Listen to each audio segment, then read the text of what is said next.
So good afternoon, ladies and gentlemen.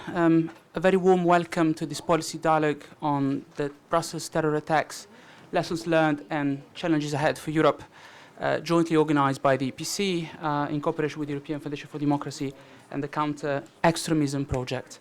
My name is Andrea Frontini. I'm a policy analyst at the European Policy Center in the Europe in the World program, and I have the pleasure to moderate this afternoon's panel with four outstanding experts and policymakers. We have today Mr. Jorge Bento Silva, Deputy Head of Unit for Crisis Management and Fight Against Terrorism at DG Migration and Home Affairs from the European Commission, Mr. Peter van Oostayen, Independent Analyst on Jihadi Movement, Mr. Alain Wienand, Advocate General at the Belgian Supreme Court and former head of the Belgian State Security Service, and last but certainly not least, Senator Alain Destex, member of the Belgian Parliament. And many thanks to the speakers for taking the time to be with us despite the rather short notice of the invitation. It's much appreciated. I will not dwell too much on the topic of today's discussion, which in my view is very much self-evident, but I'll just stick to maybe a couple of points just to start. I think that after the inevitably emotional reaction that the horrible attacks which struck Brussels on the 22nd of March, there has been a strong need for a more rational and hopefully more strategic reflection on the kind of response that is needed to be given to the threat of terrorism, both here in Belgium and more generally in Europe. I think that in a nutshell, it is quite reasonable to say that these tragic events have stressed further the dangerous evolution of the radicalization phenomena in this country and in Europe more generally, and the manifold consequences that this brings in a number of crucial policy areas, spanning from security to integration, which all need to be coordinated domestically here in Belgium, but also across borders in Europe and at a more international level. And therefore, I think it's crucial for the policy community to discuss and reassess the structures, the policies, the processes to address jihadist radicalization in Belgium and Europe, and also to better anticipate future challenges and what kind of policy responses are needed by everybody. So we will try today to address a number of key questions with our excellent speakers. Among those, what are the main drivers and catalysts of the jihadist threat in Brussels and in Europe? How can concretely policymakers cooperate better and coordinate domestically and across borders to prevent this phenomenon? And what lessons learned can be taken, and what kind of challenges we are all facing. So before we start, just allow me to give the floor briefly to Mrs. Roberta Bonazzi, who's the Executive Director of the European Foundation for Democracy, with whom we are cooperating not only on this single event, but on a much wider project. And I trust that Roberta will give you more information in her welcome remarks. Andrea, thank you so much. Thank you. Sorry, I jumped on your words. Thank you very much. I would like to welcome you all to this second policy briefing on jihadist radicalization. Some of you may remember that the first policy briefing was organized on the 22nd of March, the day of the Brussels attacks. As we were all heading towards the EPC office, news of the attacks were coming through. We had an internal discussion on whether we should go ahead with the briefing or not. Eventually, we decided it was very important that this discussion would take place because the topics remain critical, and what was happening in Brussels that morning was a confirmation that these issues are very close to us. For the past 11 years, the European Foundation for Democracy has worked on the issues relating to radicalization and prevention of radicalization. We've been working and engaging with individuals, politicians, decision makers, but also activists who work with and within communities who are being affected and at the center of the threat of radicalization. our goal in joining forces with the European Policy Center and the Counter-Extremist Project was to contribute and by bringing together to Brussels as many experts and decision makers, but also people who work with on the ground and are directly exposed to these kind of issues and threats, to bring them together and to favor a constructive exchange of knowledge, to ensure that we don't only act based on fear, but that there is at public level, decision level, a much broader understanding of the phenomenon. This program is based on a series of policy dialogues, 6 policy dialogues that will cover a number of issues ranging from radicalization in schools, prisons, mosques, but also in social media and the media, as well as right-wing extremism, which together with jihadism are just the flip side of the same coin. The program will be concluded in December by the publication of by the presentation of a publication that will collect research and analysis by a number of experts, including many of those who you might have heard speaking during the program, and it will be presented at a public event. I think well, we're very glad that we're here today, and I think most importantly, we give the floor to the experts on this panel. Thank you all for coming. Thank you very much, Roberto, for the micro remarks, and thank you once again also on behalf of the EPC for the excellent cooperation on this project. I will now jump to Mr. Bento Silva. I know, sir, you have a rather tough travel schedule, so I won't take too much time to introduce you. Just to say that, of course, the European Commission is an important player in the comprehensive policy response which is needed to counter radicalization and terrorism. It has had mostly a coordinating support role towards member states, which retain key competencies in these areas. But of course, the situation is also evolving. We have read the statement by the EU Ministers for Justice and Home Affairs following the Brussels attacks, and there are project initiatives coming up. So up to you, sir, to give some details on this and Thank you. issues. Thank you. Thank you so much, Andrea. My apologies first and foremost to the panel and the audience for the fact I will be leaving within 20 minutes. I have to be in Zaventem to catch a flight to Madrid, where the European Parliament is organizing a hearing tomorrow. And given the situation in Zaventem, it's going to be a narrow shave. So my apologies. My colleague, Mr. Javier Castillejos, is a member of our team working on the prevent part of the activities of DG Home. He's a specialist on terrorism financing, but also on the legal framework on terrorism and the proposal we have just made for directive, and generally extremely well aware of what we are doing in the prevent area. He will be able to participate in the debate or answer any questions that you may have after I leave. Very briefly, before I start, a word of public recognition, appreciation, admiration for our Belgian colleagues. Obviously, condolences to my fellow Bruxellois. I've been here for 30 years. I have 2 kids born here, so I'm as much of a Bruxellois as anyone is.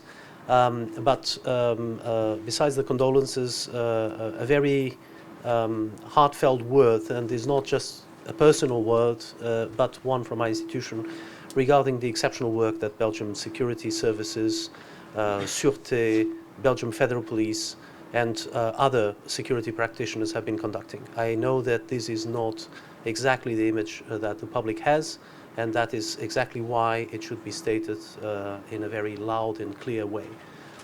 Colleagues are working 16 hours a day in extraordinary conditions, many at risk of their own lives. They are doing it with an exceptional commitment and a remarkable willingness to live up to the confidence of the public, the expectations of the state authority, and also to do so in close cooperation with each other. So I think that for those of us who interact with our Belgian colleagues on a daily basis. It's only fair to start by saying that. What are we doing in response? And actually, this should be my presentation should perhaps be the end of the series. It's just the way things happened. Basically, what we are doing is more, faster, and deeper what we were going to be doing anyway. With some nuances, I will come back to those, but I think that it is important as well to state that we have not woken up to this problem on the 22nd of March or in November after the Paris attacks. We have been following the terrorism situation for many years. The first documents from the European Commission on radicalization date back to 2005. I had the honor of holding the pen on some of this.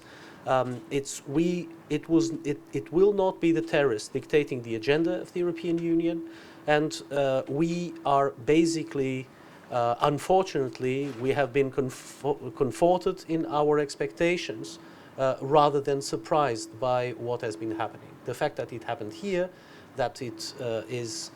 Yes, we were not expecting it at that moment on that day. In that fashion, yes, the modus operandi, but other speakers, as notably Mr. Venans, are much better aware. But I mean, the type of activity and the fact that this type of activities was most likely to happen in Europe is something that is easily testified also by the levels of alerts in different countries, including in Belgium. So we were not surprised. Unfortunately, we were expecting it. It happened. And the policies that have been established by member states and by the European Union, by and large, have been vindicated. What has been done in the last year, I will take you very briefly, in perhaps in 2 minutes, through a list. I'll be happy to come back to any specific point of the main actions that have been completed by European institutions over the last year.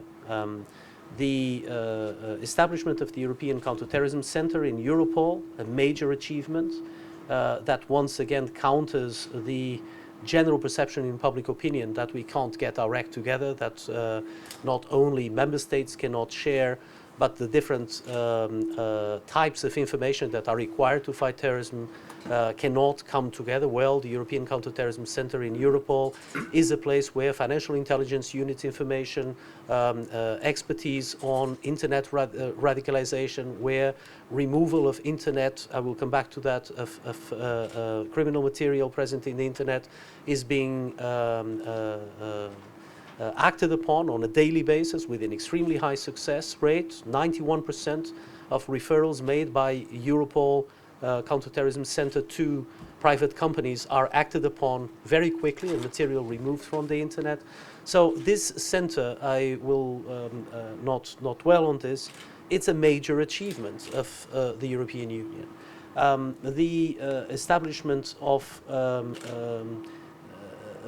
renewed ways of improving checks on borders in advance of the modification of the Schengen Code, with establishment of common risk indicators for the screening of people entering Europe, which can be foreign fighters, on the basis of criteria that are not based on ethnic profiling, are based on objective data related to the travel patterns, related to the documents held, and which are therefore both reinforcing the control of security at European borders and fully compatible with fundamental rights, is, I think, a very important achievement.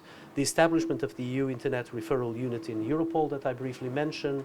The EU Internet Forum, I will come back to that more in detail, because it's one of the most interesting and exciting developments that is taking place right now. The hate speech initiative launched in 2015, which is exactly not focusing on Islamist terrorism-related hate speech, but on all forms of hate speech, including Islamophobic ones that feed the narrative of Daesh and affiliated groups.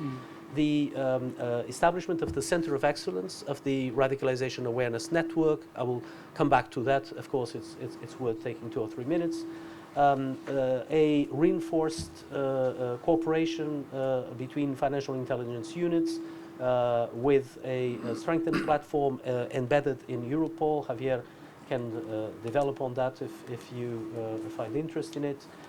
The Commission implementing regulation on common firearms, the activation standards of 18 November 2015, cooperation with numerous countries in our neighborhood, with reinforced political dialogues with Tunisia, Lebanon, Jordan, Turkey, which are very new ways of doing business with third countries, in which the European Union goes to Tunis together with CEPOL, with Europol, with Frontex, with the Radicalization Awareness Network. So we don't go there. It's not EAS, it's EAS, the Commission, the Presidency, the Council, but also the different assets that we have of expertise, including practitioners working on radicalization, that are brought into direct contact with the authorities of the third countries.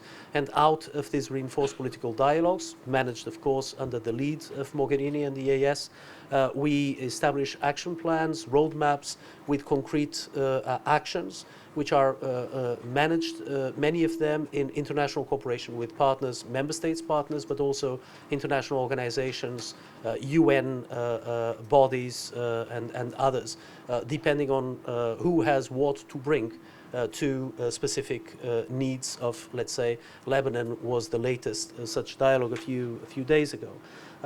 If I go on, we have the action plan on terrorism financing that was adopted and on which colleagues are working day and night to develop the legislative proposals to implement this action plan, the action plan on firearms and explosives, the establishment of guidance material on soft target protection, including specific documents that have been elaborated with Airpol, the group of airport police authorities of different member states.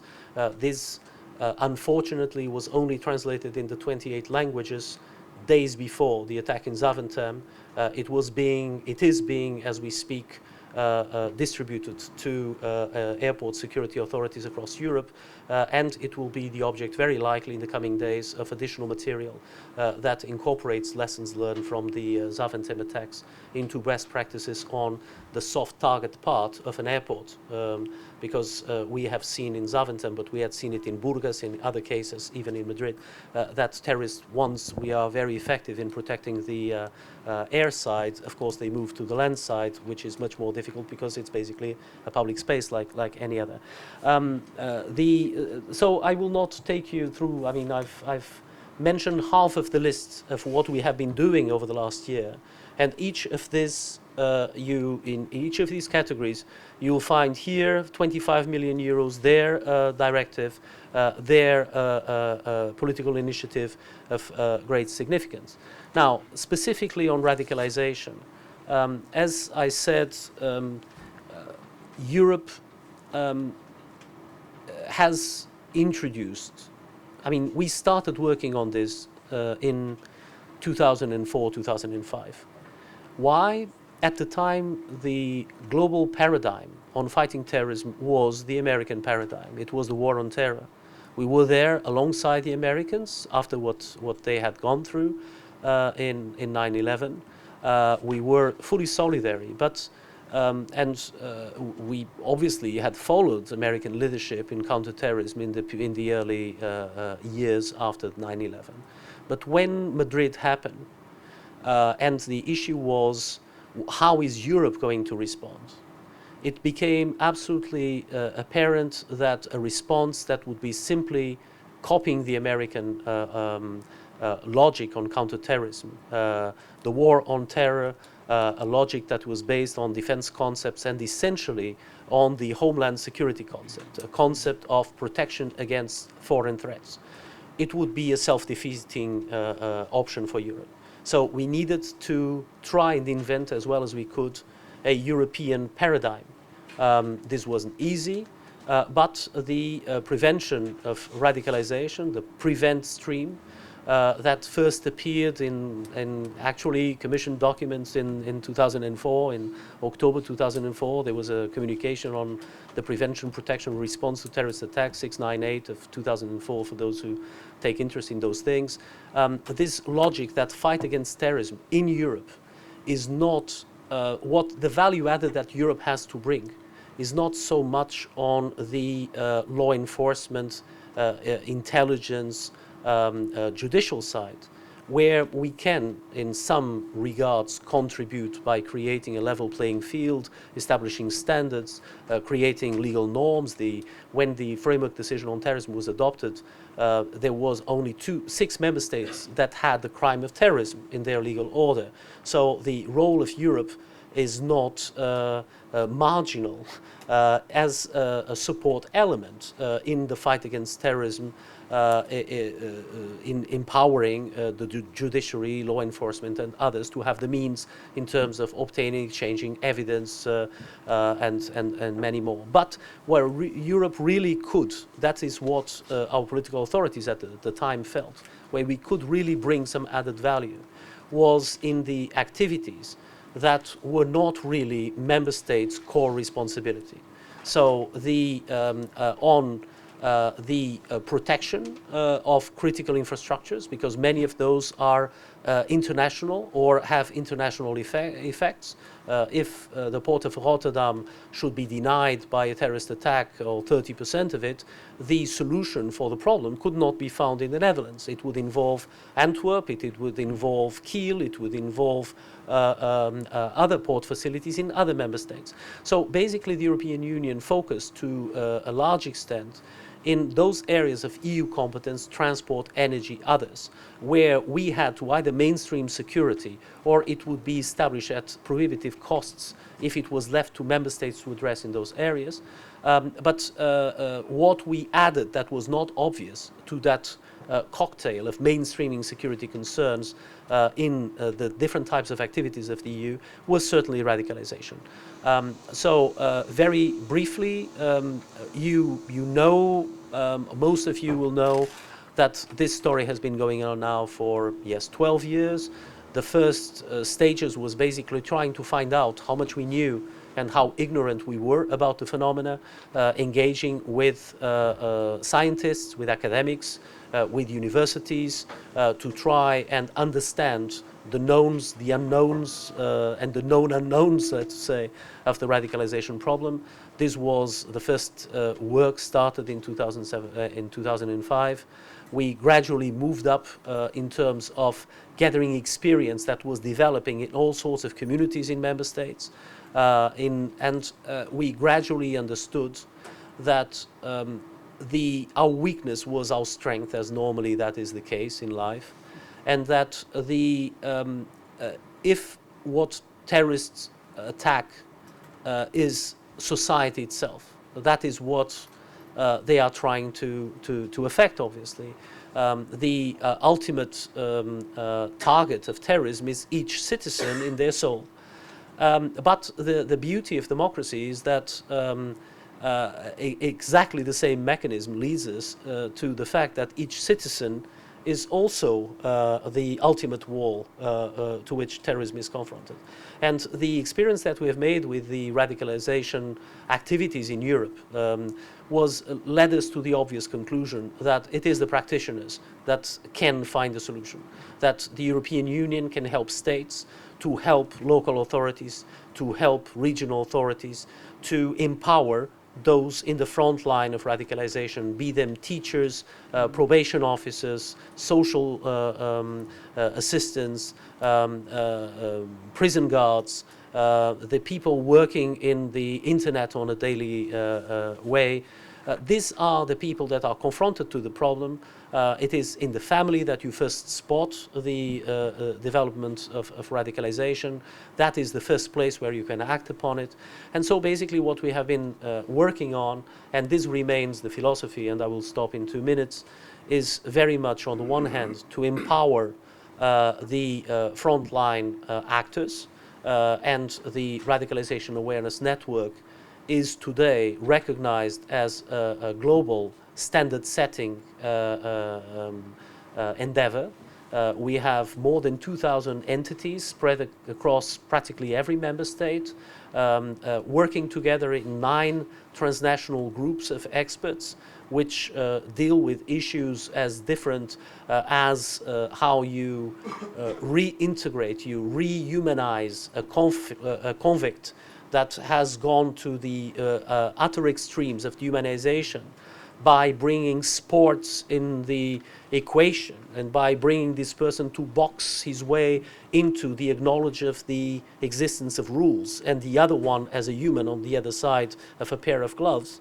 It's obviously a very anecdotal example, but you have people focusing on that sort of issue, how you grab someone from utter horror, from the other side of humanity, and you bring this person back to the capacity of entering a process of intellectual readmission into the notion of the basics of mankind. And at the other end, we are dealing with doctors who are psychologists, who are dealing with people who come back from Syria, are in post-traumatic stress. Some of them have learned there that actually what they wanted to go and do was not at all what they ended up doing, and they are totally ready to reintegrate our societies, and they should do so if they have not committed crimes. But some of them are potential risks for society on a daily basis. And we have doctors, we have empowered them as well to discuss with each other how in ethical terms you deal with this situation. How do you preserve the doctor-patient relationship at the same time that you exercise your duty to contribute to public security. So the areas of activity of the Radicalization Awareness Network are very broad. 80% of what they do is actually with local authorities, providing support at city level, at regional council level, and to other civil society groups in different countries. That remains the core of our investment. 25 million euros have gone to the establishment of the Center of Excellence of the Radicalization Awareness Network, which is now able to not only allow and support the development of expertise, exchange of expertise between practitioners, but increasingly the transfer of this expertise to policymakers. But of course there are many other areas on which we are investing. They are supplementary to this, and I will refer only two before finishing. The first one I briefly touch upon. It's the Internet Referral Unit in Europol, which is part of the Counterterrorism Center, which is a body that, on the basis of own information supplied by member states and potentially in the future by citizens, is able to detect content in the Internet which violates the law and the contractual standards of Internet service providers, and alerts Internet service providers in real time about the existence of material that should be withdrawn, with a very high success rate. This entered in operation months ago, and we are now having hundreds of referrals per day with a success rate of 91%. The most exciting adventure right now underway, and I will stop there, is the Internet Forum. It was an initiative taken by Commissioner Avramopoulos last year. There were first meetings between the ministers, the Justice Affairs, Home Affairs ministers of the EU, and leaders of the Internet industry. We have moved, I mean, it was a very, as you can imagine, after Snowden, the cooperation between states and Internet service providers is not the easiest thing in the world. And you have in the private sector people that at the same time want to live up to their corporate responsibilities, but are quite wary of engaging with law enforcement and with states in terms of the public image of protection of data of their customers and so on. But we have gone from a process of political engagement to now a process of very hands-on cooperation. Meeting took place, and this is perhaps worth pointing out. The EU organized a workshop in California last week. So we went there with CEPOL, with Europol, with the European majors in the Internet, and we engaged with the American companies, not only the biggest ones, Facebooks and so on, and the Microsofts of this world, but with companies in the US which are very important globally in terms of dissemination of terrorist material because of the First Amendment, of course. We went there to express our concerns, to raise their awareness, and to introduce them to what we can offer, including the referral unit, to our concepts. And what is coming out of there is a very interesting degree of shared understanding about all sorts of tools that could be deployed, including a common database to be held by the industry globally of radicalizing material in the internet that once withdrawn will not be uploaded elsewhere because it has been identified as unacceptable. This is something that is being worked on by the industry itself with our support and vigorous commitment, but at the other end a very resolute interest on the part of the industry to cooperate with public powers in empowering these significant voices out there that have counter-narratives and messages to send to counter the terrorism material. So this is something that Europe has been trying to stimulate, but it's extremely exciting that we now could have on the part of the global internet industry an active support with money behind the goodwill to actually try and create conducts for these frontliners in civil society that have something to say about their own experiences with radicalization in their families and communities. Thank you. Thank you. Thank you very much, Mr. Silva, for this rather comprehensive and rather encouraging explanation of what the European Commission and EU bodies are doing at the moment, in a way also anticipating some of the threats that we've witnessed recently. And thank you also for zooming a bit into some of the technicalities, and we welcome also your colleague to take maybe some questions in the Q&A session. But thank you very much also on behalf of the public to be with us. Thank you. So I think it's now time to take, so to say, maybe a step back in our discussion and look really at the radicalization phenomenon in Belgium more closely. And we have the privilege of having with us Mr. Van Oosteyen, who's a renowned analyst and commentator on radicalization phenomena in Belgium and beyond. I think that if my data are correct, around 270 foreign fighters from Belgium have joined or have been involved in joining terrorist organizations. Just a bit more than that. 100 more. Okay, there's 100 more, then it's even more worrisome than what I had feared. But I think data. Say 150 more, but okay. Data vary a bit based on sources, but certainly I think Belgium is perhaps the European country which has the highest number of foreign fighters per capita. I think that's little controversy on Western that. Europe. From Western Europe, sure, yes, if you take out the Balkans. And we have also seen, how well developed and also widely connected the terrorist network in Belgium has been. We are now, sure about the connection between the Brussels and the Paris attacks, which occurred several weeks ago.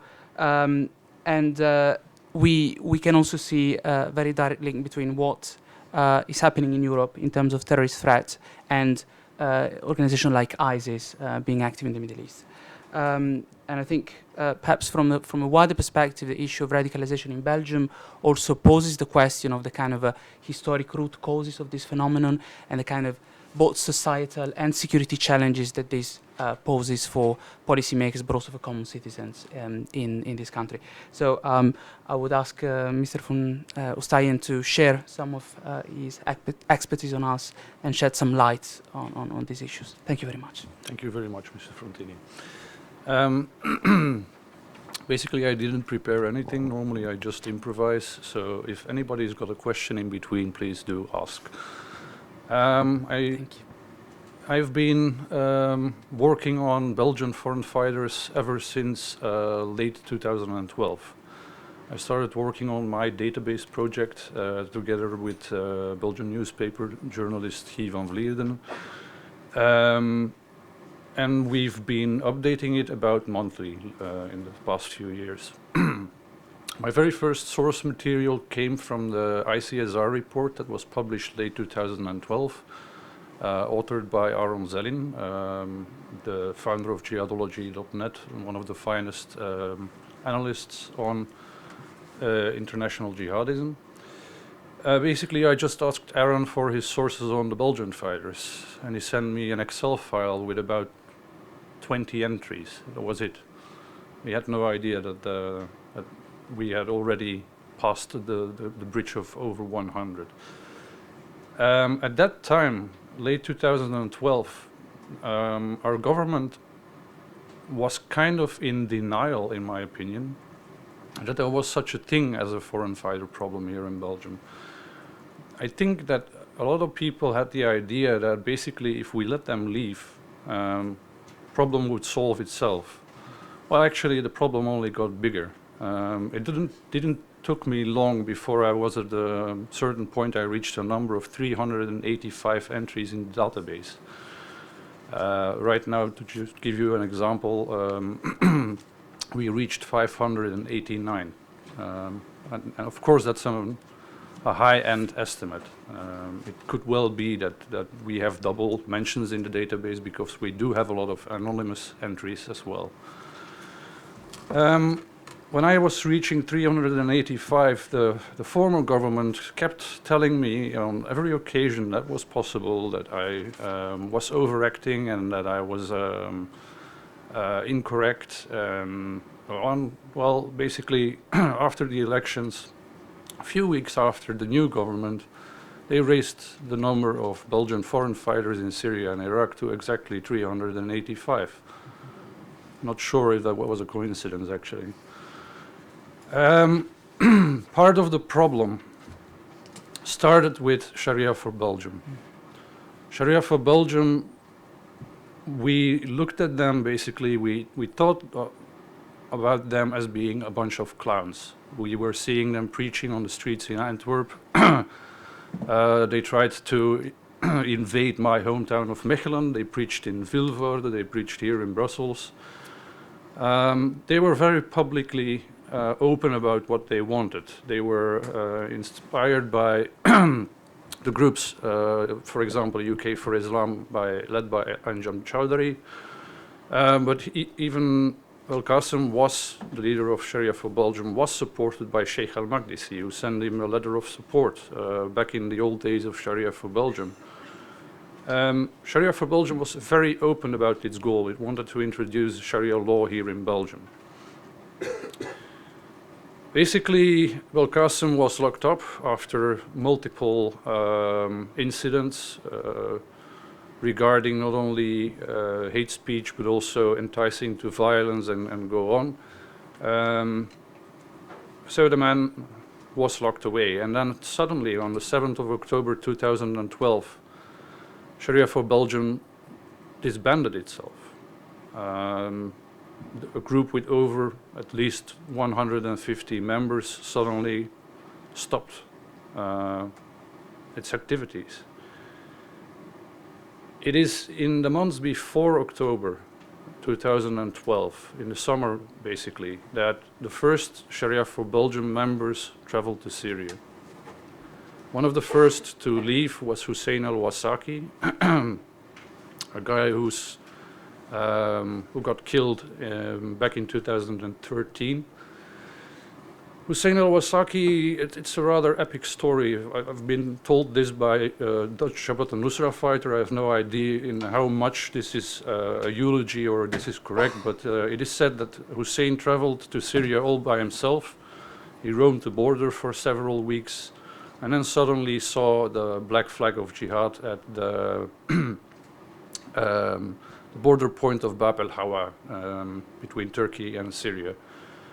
He crossed the border, talked to some Syrian guys he encountered, and he said he wanted to join the Mujahideen. My source says that Hussein was then dropped off at a bunch of smoking and drinking FSA members, and Hussein went rather berserk, and he said, no, I want to join the Mujahideen. In the end, he ended up in the group of Abu Atir al-Absi. Yesterday, again, Abu Atir al-Absi was named in a new publication of Dabik.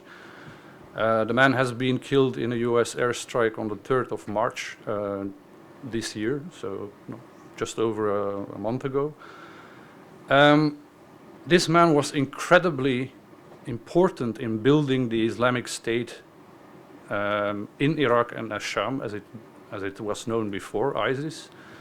It is known that Haji Bakr and even Abu Bakr al-Baghdadi himself went to Syria, went over to speak with 3 people, Abu Amr al-Absi, Abu Atir, Umar al-Shishani, the military leader of the Islamic State, the man with the big red beard, and one rather anonymous guy who is known as Abu Ubaidah al-Maghribi. But it is known that these 3 people, they actually formed the backbone of the Islamic State in Syria.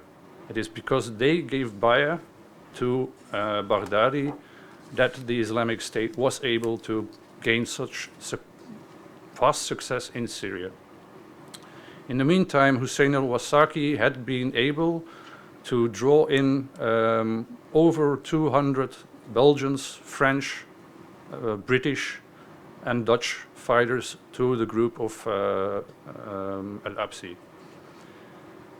Basically, they didn't know that al-Absi had given his bay'ah to Baghdadi. And when they found out later, because they found out about the letter published by Dr. Ayman al-Zawahiri, general leader of Al-Qaeda, letter was published, I think it was March 2013, where he clearly stated that the Islamic State had nothing to do with Al-Qaeda Central, and that Jabhat al-Nusra was the only group that represented Al-Qaeda. They found out about the letter, and then there was some kind of a dispute with al-Absi, and basically what happened, the group broke up in about 80% of them joined with al-Absi and joined ISIS, and the other 20% remained loyal to the Al-Qaeda philosophy. They joined Jabhat al-Nusra, and some of them, and amongst which a lot of Dutch members of Jabhat al-Nusra, I'm still in contact with. It's always a bit strange to talk to an Al-Qaeda jihadi, but I've been doing this for a few years right now, so I can't even get surprised anymore about what these guys try to tell me. Lately, one tried to convert me, for example. So in the end, we can see that about 70 members of Sharia for Belgium, in the end, traveled to Syria. No, sorry, 80, excuse me. 80 exactly at this point. At one point, have been involved in the war in Syria or Iraq. The majority of these, all of them, joined the Islamic State. If I remember correctly, it was Mr. Wienans who, in the end, he said that Sharia for Belgium worked as a catalyst, if I'm not mistaken. That Sharia for Belgium was the group that enticed more people in Belgium to join the war in Syria and Iraq. Basically, what was going on, the Sharia for Belgium members had their networks, their family, relatives, friends, who they asked to join the war in Syria. So these guys, the second group, left out of peer pressure. And you see the third group, those would be the guys who joined the Islamic State after June 29, 2014, when the Caliphate was founded by al-Adnani. But then we have a very other network, a more, as it has pointed out, to be a very more dangerous one, the network, the cell around Khalid Zarqani.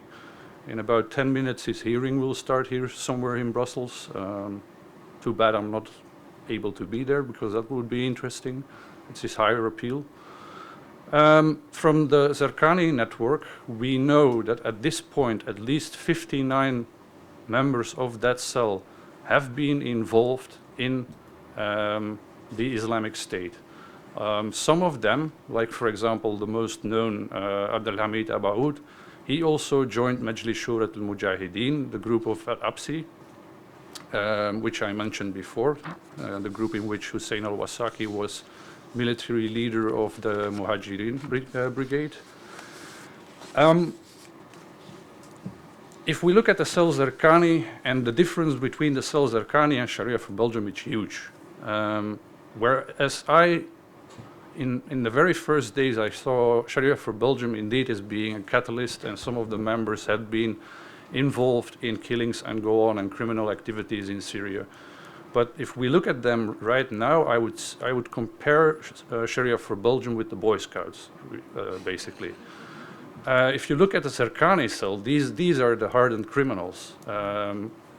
If you look at, for example, the judicial past of people like the Bakraoui brothers, one of them, he robbed a cashier here in Brussels, then left with a car, opened fire with a Kalashnikov in a high-speed pursuit of broad daylight here in the city of Brussels.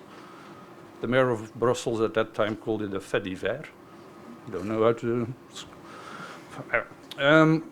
Basically, both of the Bakraoui brothers were hardened criminals. If we look at, for example, Abdelhamid Abaoud and Salah Abdeslam, also criminals. They had a criminal past together. If we look at another remarkable thing in the whole chain of events that led eventually to the attacks on the 22nd of March here in Brussels. If we look at, for example, the attack on the Jewish museum here in Brussels, we do know that Mehdi Namouche had a phone call of at least 26 minutes with nobody else than Abdelhamid Abaoud. The guy who tried to, the foiled attacks in Verviers, the network that was taken down by the security forces. Links with Abaoud. The guy who tried to open fire on the high-speed train between Amsterdam and Paris. He knew Abaoud in person. All the guys involved in the Paris attacks all knew Abaoud in person. Some of them came from the Zerkani network straight away. If we look at everybody who's been involved in all this chain of events, there's one linking pin, and that would be Abaoud, all over again. And Abaoud himself, in my idea, had a very important role, being responsible for the military training of the recruits of not only the Zerkani network, but also other people who joined that particular network in Syria from other nations, like, for example, Reda Cricket, like the guy from Sweden, whose name elopes me at the moment. But we do see that it was a rather important network. And if we look back just a bit in the history of the Islamic State, we had at some point we had a brigade in the ranks of the Islamic State that was called Katibat al-Batar al-Libi, the Libyan brigade of the Islamic State. Well, Abaoud and a lot of these Zerkani recruits and of his personal friends, they ended up fighting in the ranks of Katibat al-Batar al-Libi. Katibat al-Batar al-Libi, by some analysts, it has been called the tip of the spear, one of the most specialized fighting units within the ranks of the Islamic State. If you take all these elements together, put them together on a very big pile, you've got like an amazing puzzle. It's like not all the pieces are there yet. But if you try to puzzle it together, you can reach some mind-numbing results, in my idea. And that would also mean that I do believe that even though Abrini and Abdeslam have been arrested right now, and all the other ones are either that or arrested as well, I am convinced that this isn't over yet. The network is still bigger than we ever suspected.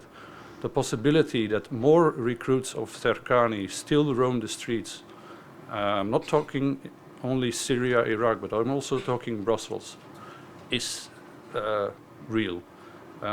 We do know that the possible outreach of the Serkani network might include 50 to at least 70 more people.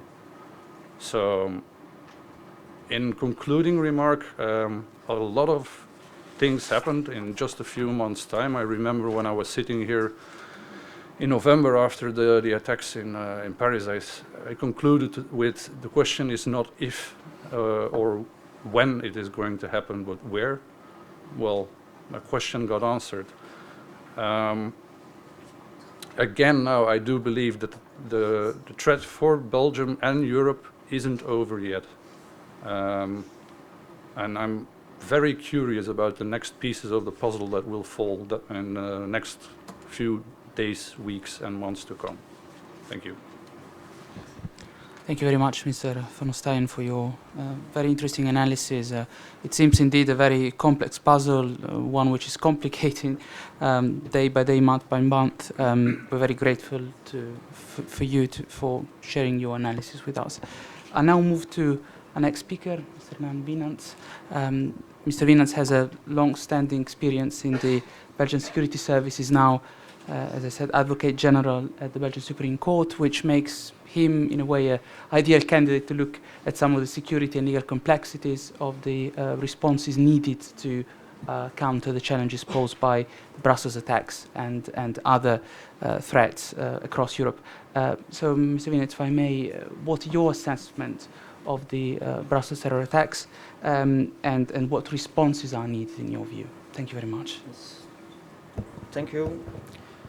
Well, before starting a brief expose, I would like to underline the fact that I left as Administrator General of the Sûreté on March 2014.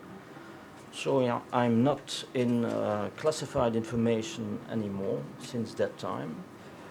Also, despite of my function in the judicial, I do not have access to judicial inquiries in which the rule of secrecy of the investigation is very important. So I will not be able to go in any operational or judicial detail. And even if I could, this doesn't seem the forum to discuss, I think, operational and very sensitive information. So I will deliver you some keynotes, some general remarks that are based on my experience, 8 years experience as the head of the Belgian intelligence service.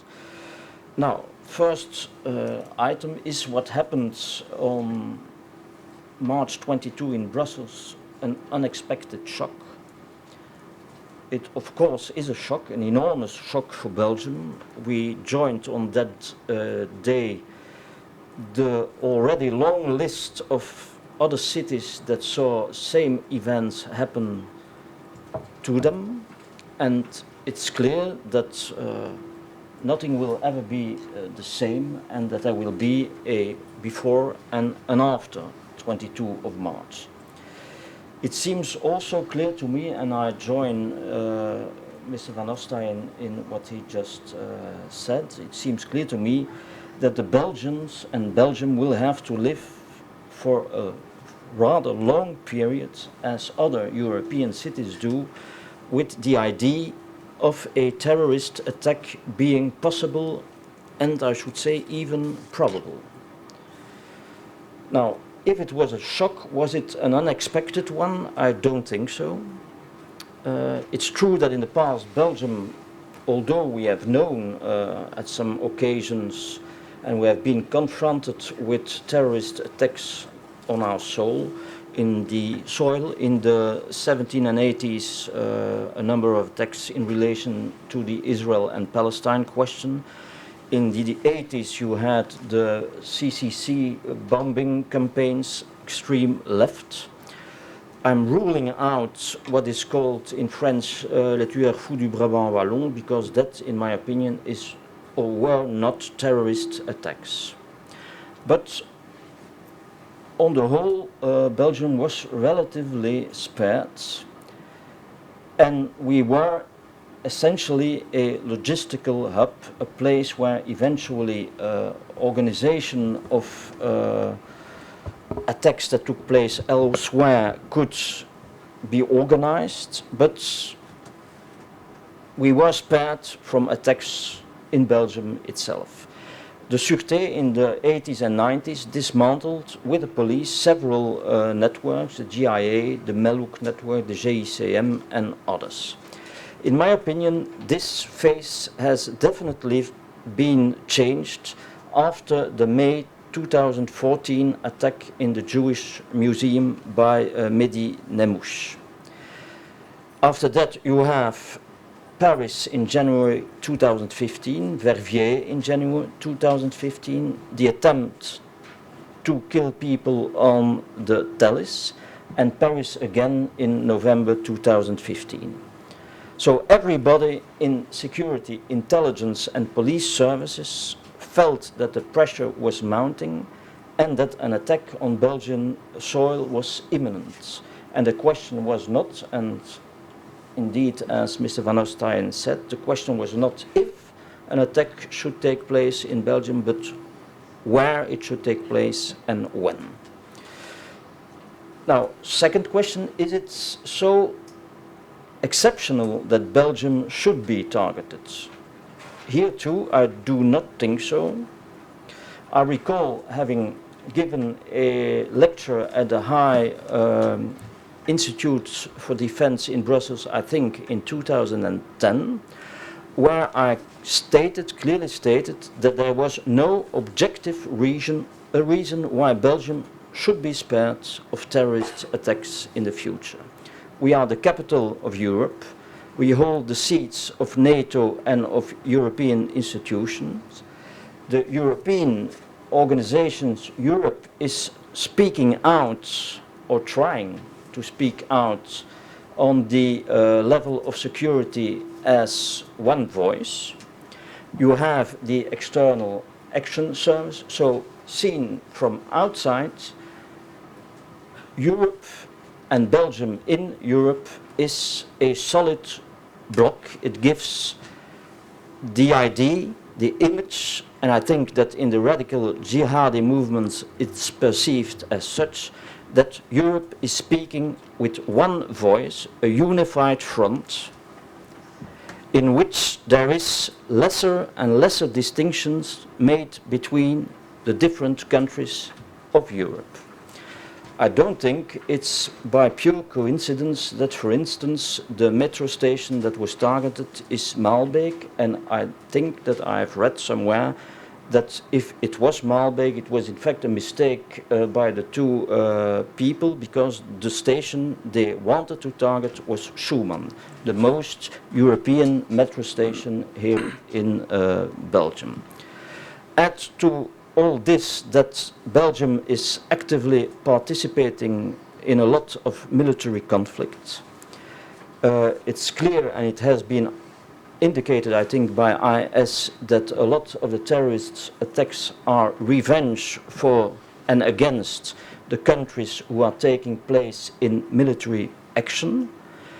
And last but not least, I think we are seeing a global polarization where you have two blocs, or what is perceived as two blocs, us, the Muslims, against them, the Western society, without any distinction made between it. Now, could what happened be foreseen? Well, an attack as the attack of March 22 can never be foreseen, but there were, I think, in the past some signs of increasing radicalization that should maybe have been taken a bit more seriously at the time. Mr. Van Oosteyen already pointed it out. The Sûreté was the first to attract the attention on the Sharia for Belgium movement that played in the early days of the Syrian crisis a role as indeed catalyst for the exciting of people, enticing of people going to Syria, and giving the logistical support for them to reach Syria.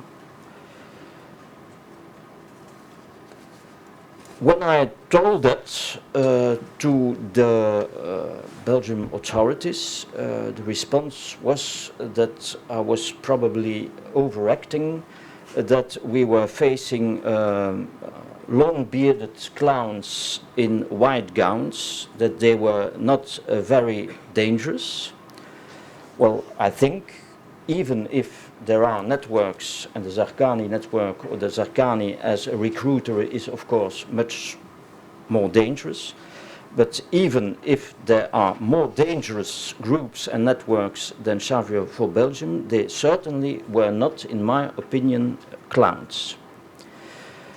The Sûreté also draw the attention on what we called, and I remember having given an interview to Lviv, I think, what we call the biggest threat for Western democracy, the radical and extreme Salafism, the building of a parallel society within the Western society with own rules, own justice, own medicines, own police, opposed to everything that is not in line with the most traditional and radical Islam, and something that ends up in a dual society, a Western one, and inside that society another one that rejects everything that is a Western value. And with another danger therein, that is another polarization, the fact that this situation can be recuperated by, for instance, extreme right. And I give you an example. When I think a few days ago or last week there was a silent march organized before the books, you saw at a certain moment extreme right hooligans who came on the place and who tried to influence what was happening there. So that's another problem of polarization.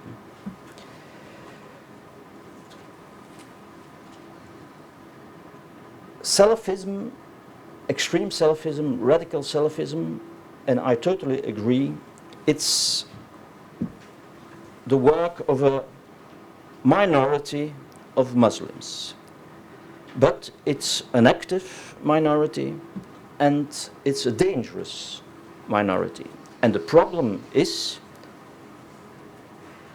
that the majority of Muslims who do not agree with what this active and dangerous minority is saying is not heard or is not willing to express itself. And I think that one of the solutions, if solutions there are, but one of the paths that needs to be walked will be to involve the majority of the Muslim community that condemns the actions taken by a dangerous but active minority. And then there were, I think, mistakes made on the political and cultural level out of a, in my opinion, misconceived idea that one would be an Islamophobe when one is countering extreme and radical Salafism. And due to that point of view, things were not taken as serious, I think, as they should have been taken. And in my opinion, it is not being an Islamophobe when one opposes actions, behaviors that are aiming to destroy, to annihilate, to the fundamental values of a democratic society. And I think, for instance, of equality between man and wife, freedom of speech, freedom of religion. So I really think that this attitude, this political attitude, this cultural attitude has played a role in not taking seriously the problem. Now, to be successful in the struggle against radicalization and in the failing of terrorism, you need, and I speak now only from a security point of view, because I think it's very evident that radicalization is not only and even not primarily a question of security and intelligence services.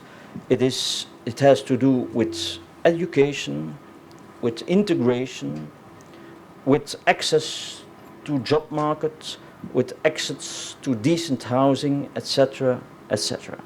But on the level of intelligence services, what we need is what are the triggers for radical behavior.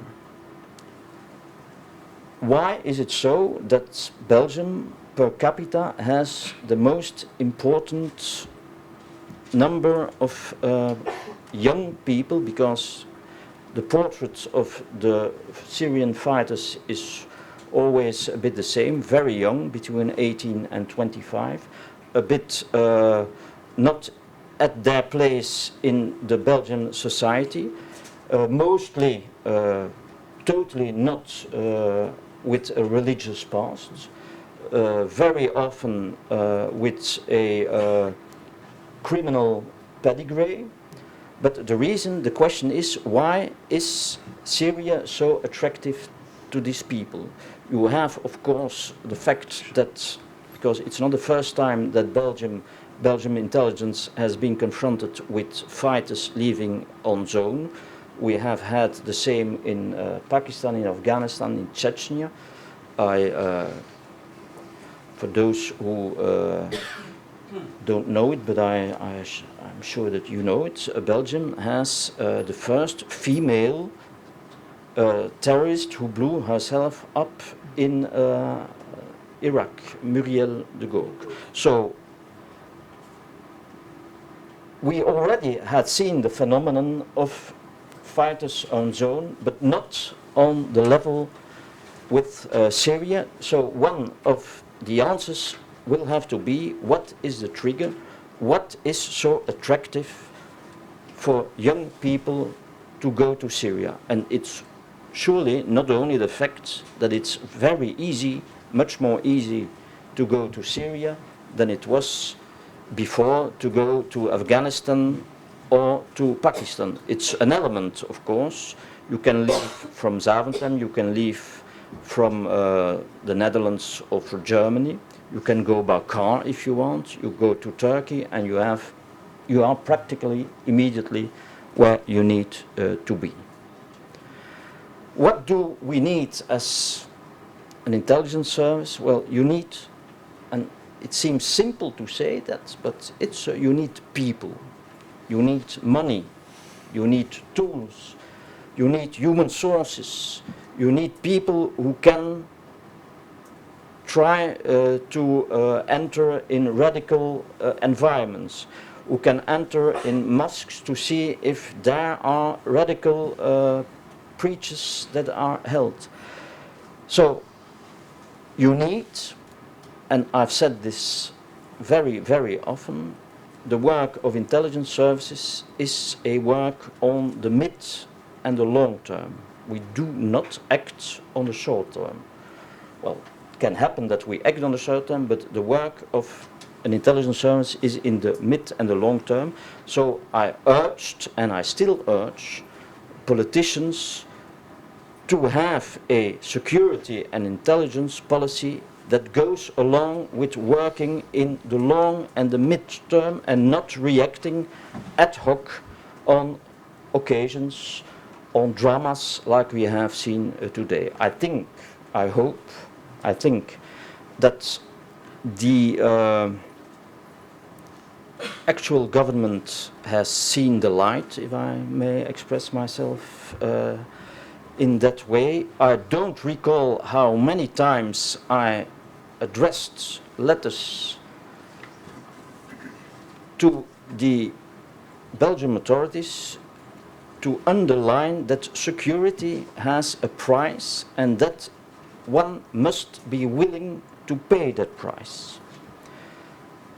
And even if this government has changed its policy, I would like to say that until the foiled Verviers attacks, this government also had in mind of downsizing the budget of the security services. So what I do hope is that it will not be an ad hoc reaction. Would there not be any more attack during 5 or 10 years, I would be sure that within a few years we would be again on the same road of downsizing budget means for an intelligence service. Now, being rather pessimistic in this point of view, I don't think that there will not be attacks anymore in 5 or 10 years. Now, what happened is that a failure of security, intelligence and police services. Well, let me be clear. Every time a terrorist attack is not avoided, every time a plot is not foiled, it is, of course, a failure. But let me be clear on another point. No intelligence service, no security service, no police service in the entire world can give you the assurance that this could not happen in their country. And what I would like to make very clear is that the zero risk option does not exist in terrorism. And it is the fate of intelligence services that they can, for evident and obvious reasons, that they cannot brag and comment on their successes. Everybody who works or has worked in an intelligence service knows this and accepts this. On the other hand, when an event as Brussels, Paris, London, Madrid, Casablanca occurs, the mistake, the failure is smeared out in the press, largely commented, and let me add, mostly largely commented by people who do not know how secret services work and who have no clue how an intelligence services has to go on with such events. But that also is a fate of an intelligence service. In January 2015, the Belgian services successfully foiled a terrorist attack in Verviers in close cooperation between intelligence and police and in close cooperation between Belgian and French police and intelligence officers. They were at that moment depicted as heroes, extremely professional, accurate, well-informed, and working in perfect combination with other services. After the Paris attacks in November 2015, we went from hero to zero. We were incompetent, we were amateurs, we were the weakest link in the chain of anti-terrorism, etc., etc. Well, I'm not going to spend a lot of words on that Belgium bashing. Maybe, and certainly, mistakes have been made. But these mistakes have been made in other countries by other services who have much more capacities than the Belgian ones. And I think that everybody is seeing that in the last few weeks, the intelligence and security services are doing a formidable work. We are dismantling a network, although I agree that probably in this network there will be other people who are still around, and on the other hand that are other sleeping cells active for the moment in Brussels, and, which is not something unimportant, we take them alive sometimes. So we can try to debrief them and to see what is the organization of the networks and what, if they are willing to speak, is the plan. Nevertheless, things can, of course, be done better. I recently viewed the program on BBC by Peter Taylor, a program in which I participated, on IS in Europe. Well, it seems obvious there that people involved in the Paris and in the Brussels attacks were able to freely travel in and around Europe without being detected, without being intercepted, even if they were on the list of suspicious people. I agree that information handed over from Turkey to the Netherlands did not reach in due time the Belgian authorities. And I also agree that some information on Salah Abdeslam did not reach the French authorities just after the attacks and allowed Salah Abdeslam to pass through several police controls without being noticed. Now the question is, if that information would have reached him, because it was information that he had some terrorist sympathies, would that have been enough to link Mr. Salah Abdeslam at that moment to the attacks in Paris? I don't know. Now, one, and I've already often said this, one of the forces of IS, one of the many forces of IS, is that they have the disposition of what I call an army of jihadi fighters, mostly with double nationality, speaking the language of the country they are targeting, in possession of identification documents of that country, and who can, within the Schengen zone, freely travel without being bothered. Now, the question is, does that mean that we need to get rid of the Schengen zone? And you can enlarge the debate. What are we as Western democracies willing to give up in the fight against terror of the values and the realizations Europe has given us? Schengen is for Europe a very important instrument.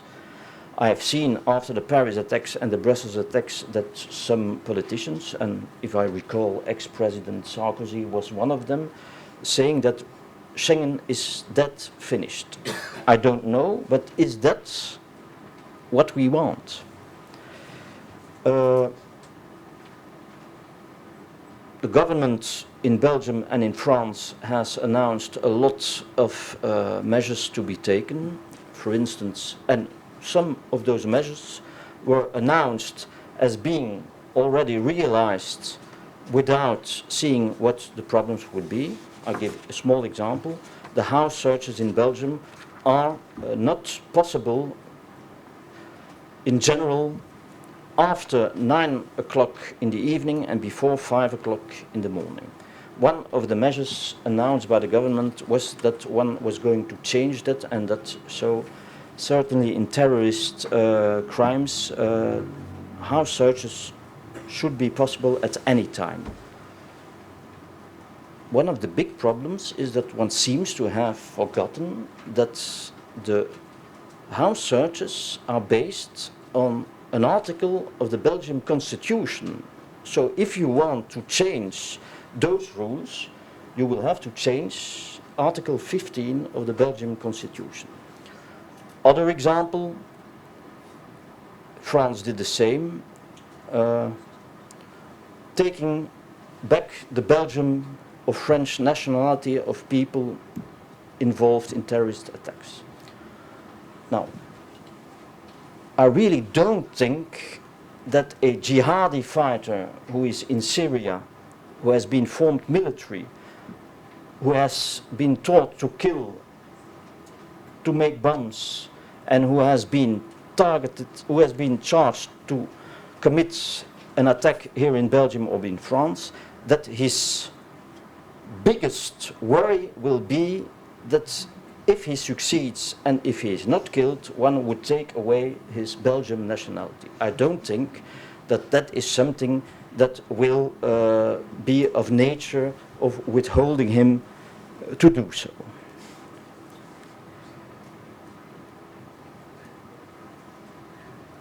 Another point, and maybe in this forum this is a bit delicate, but I have said it already a few times to journalists.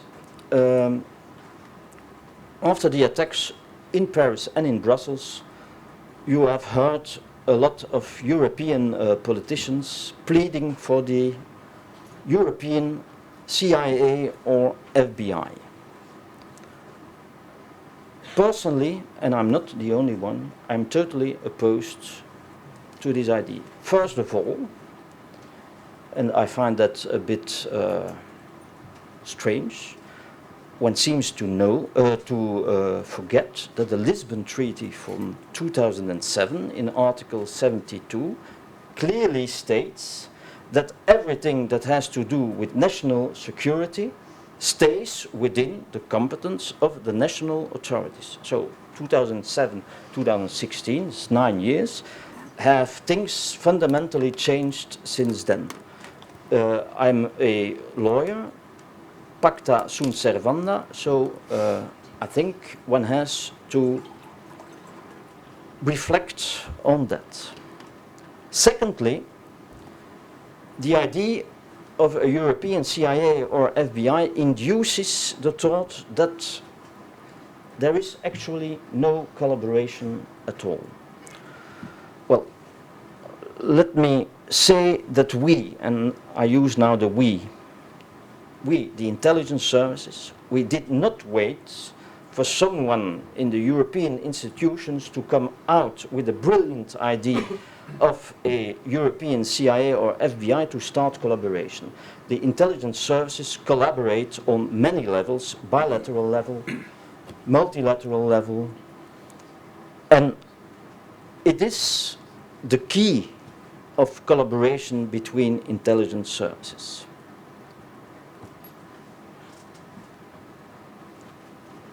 A European CIA or FBI will, in my opinion, not work, and I've been there long enough to assure you that no intelligence service, and certainly not the ones of big countries, will be wanting to discuss in a forum with 28 countries information that is operational, that is highly sensitive, and that could endanger, for instance, human sources.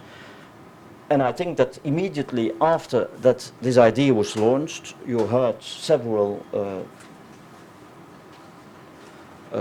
politicians from Great Britain, from France, from Germany, saying that the idea of a European CIA or FBI was not at the agenda.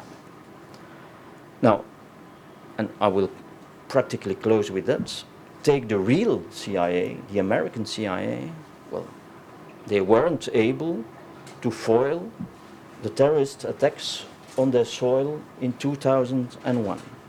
So what we need is more investigation in security service, a policy on the level of the political authorities that is in the mid and the long term. What we need is that finally the PNR should be agreed on. Just before I came here, I saw that the Parliament today took the step. There is another step now to take. What we need is to find people who can monitor the internet and who can after that, because monitoring the internet is one issue, but when you have all the information coming out from your monitoring, you need people to analyze it, because if you don't analyze a mass of information, you end up with too much information, and too much information kills information. What will the future bring? Well, I already told you that I think we'll have to live, and for a rather long period, with an imminent threat of other terrorist attacks, also, I think, in Belgium. The message recently sent out by ES in their propaganda paper Dabik is very clear. Paris was a warning, Brussels was a reminder, and the worst is still to come. It seems also clear to me that while IS seems to be losing on the military terrain, they will try to prove that nevertheless they are still able to do something disruptive by organizing a terrorist attack in a European country. And what intelligence services all over the world now fear is that we could be facing simultaneous attacks in different locations, different cities, or even different countries on the same moment. And then the question is, and I come again to what I said before, how are the Western democracies going to react? What are we willing to give up in the fight against terrorism? Are we going to change our way of life? I should say no, because if you change your way of life, the terrorists have already won. Are we going to change our democratic values, freedom of speech, etc., etc.? I don't think it's a good idea, because then you go indeed in what those terrorist movements are wanting to happen. What we need is, for instance, border controls at the external borders of the European Union. And when I mean border controls, I'm not speaking only of refugees. I'm speaking also of terrorists and candidate terrorists. So in the end, I think that the terrorist movement will be defeated. All terrorist movements finally end up defeated. But it will be, I think, a very long and difficult struggle, and one in which, to quote Churchill, there is nothing else for the moment to offer than tears, sweat and blood. Thank you. Thank you very much, Mr. Vinance, for your comprehensive and realistic take on the magnitude of the challenges we are facing. I will not recall the many points you highlighted just for a reason of time, but I trust that some of your remarks will be picked up by the questions in the following phase by the public. I will now move to Senator Destex, member of the Belgian Parliament and former Secretary General of Médecins Sans Frontières, among other things. Senator, I think the challenge for a policymaker and a politician like yourself in these current times is certainly very high and very demanding. I would say maybe in a couple of words, it's also about working on the long-term prevention of radicalization within societies. It's about securing citizens and making sure that you have effective security in place, but it's also indeed about integrating all the layers of societies. And I think we've heard interesting voices on the societal factors which needs to be tackled. So if I may ask for your thoughts on how a comprehensive and integrated political response can be made to counter at least some of these emerging challenges, and I admit it's not an easy question. Well, thank you very much. Good afternoon. My task is very difficult because I'm the last speaker. I guess some of you are already exhausted. And in particular, it's even more difficult because none of them did respect the 15-minute time allocated. So I try not to do the same because we would be over 5 o'clock if I do that. So let me first of all say, as many before me said, we were not surprised. Belgium was involved since at least 2001 in several terrorist attacks or problems. You mentioned Muriel de Kock, the first Belgian terrorist to blow herself in Iraq, the first Westerner to commit a suicide attack in Iraq. We can go even further back to Commandant Massoud, the killer of Commandant Massoud in Afghanistan, hold a Belgian passport, and all over the time, whether in the Madrid attack or in the Thalys, in the Paris killing in Verviers, you find some Belgian connection in all this aspect.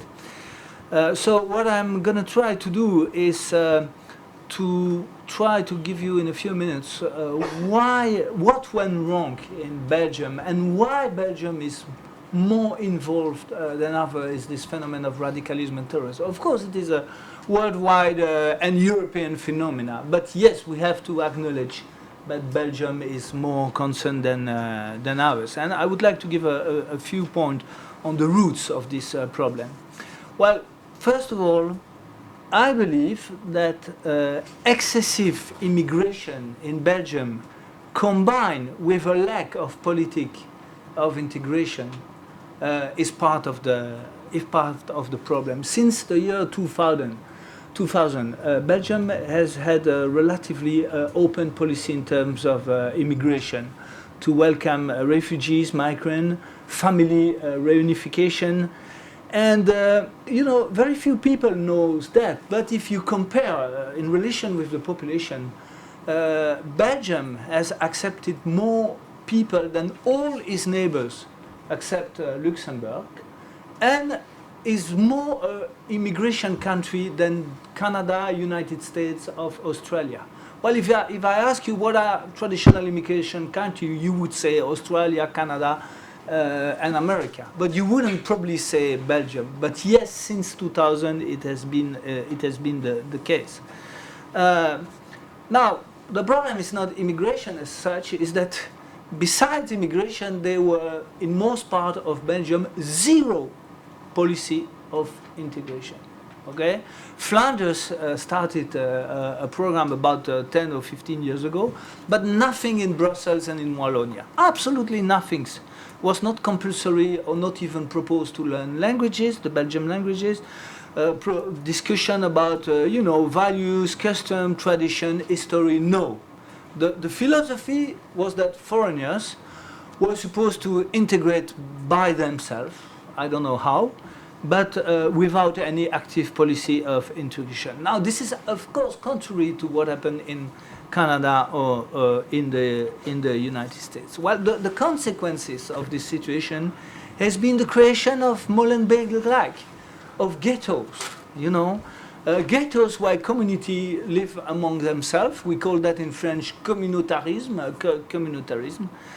And this has been this communautarism that you can see not only in Molenbeek, you can see that in Schaerbeek, in Anderlecht, in many other municipalities in Brussels or elsewhere, has been aggravated by the political system of Belgium of clientelism and patronage. Politicians in Belgium, it's not the case in all the countries in the world, but are still able, to give job in the civil service, in administration, to give subsidies, to give state money to different groups. And you have had a system of patronage and clientelism, which has in fact encouraged communautarism and the ghetto system. So now we face this problem that in Brussels is a city. You might not realize that in audience like this, but where 30% of the population is Muslim, And some people say it might be 50% in the coming 20 years. And you see how segregated it is. If you go in European circle, if you go in business circle, you know, in Brussels, you don't see that at all. People are really living in different groups, in different neighborhoods, in different communes, and don't speak to each other in general. In fact, let me give you a few examples of this. The Turks, the Belgian Turks, because I forget to say that we had also a very liberal, I'm a liberal politician, or laxist policy in terms of citizenship. All those people are Belgian citizens, whether of Moroccan or Turkish origin. And during more than 10 years, the Belgian nationality was given almost without any condition. You just, maybe some of you benefited. You needed to be a resident for 3 years. After 7 years, it was absolutely automatic, but after 3 years, you can apply for citizenship. 2 years if you were recognized refugees, and then you didn't get any particular condition except residency. You didn't need any economic condition. You didn't need to sustain yourself. It was not a condition. You didn't need to say that you will speak a national language of Belgium, or to demonstrate that you speak one language, or to demonstrate, for example, that you are not going to be in favor of applying Sharia in Belgium. No, you could become a Belgian citizen. So if there were several studies of this, so the Belgian Turks, or the Turks Belgium, call them as you want, when there is an election I guess most of you would admit with me that Erdogan is not the best democrat that we can imagine, and that he has both authoritarian and Islamistic tendency. But the Belgian Turk, when they can vote in Belgium and in election in Turkey, they vote always more for Erdogan than the Turks in Turkey, 10 or 15% more. So in the Belgian Turk community, Erdogan has a lot of support. If you see surveys like do Turks or Moroccan married among themselves, or do you have mixed marriage? Very few. If you do surveys like what do you think about homosexuality or things like that, you still have big rejection of acceptance of homosexuality. So you have many indicators which show that in fact integration failed. So you have a kind of continuum. Of course, you have this uncontrolled immigration with no condition of integration, which creates the ghetto system of communautarism. This system being himself the roots and the origin for some, of course not all, of extremism, radicalization, and finally terrorism. My neighbor mentioned the question of Islam. Yes, of course it is a minority, even if it's an active minority. But the problem is deeper than radicalism and violent terrorism. In Brussels, you can find all the trends of Islam, from the most moderate to the most extremist. And probably because of this open policy of immigration, and because of the presence of the European institution, all important Islamic ideology in the Muslim world has established a presence in Brussels.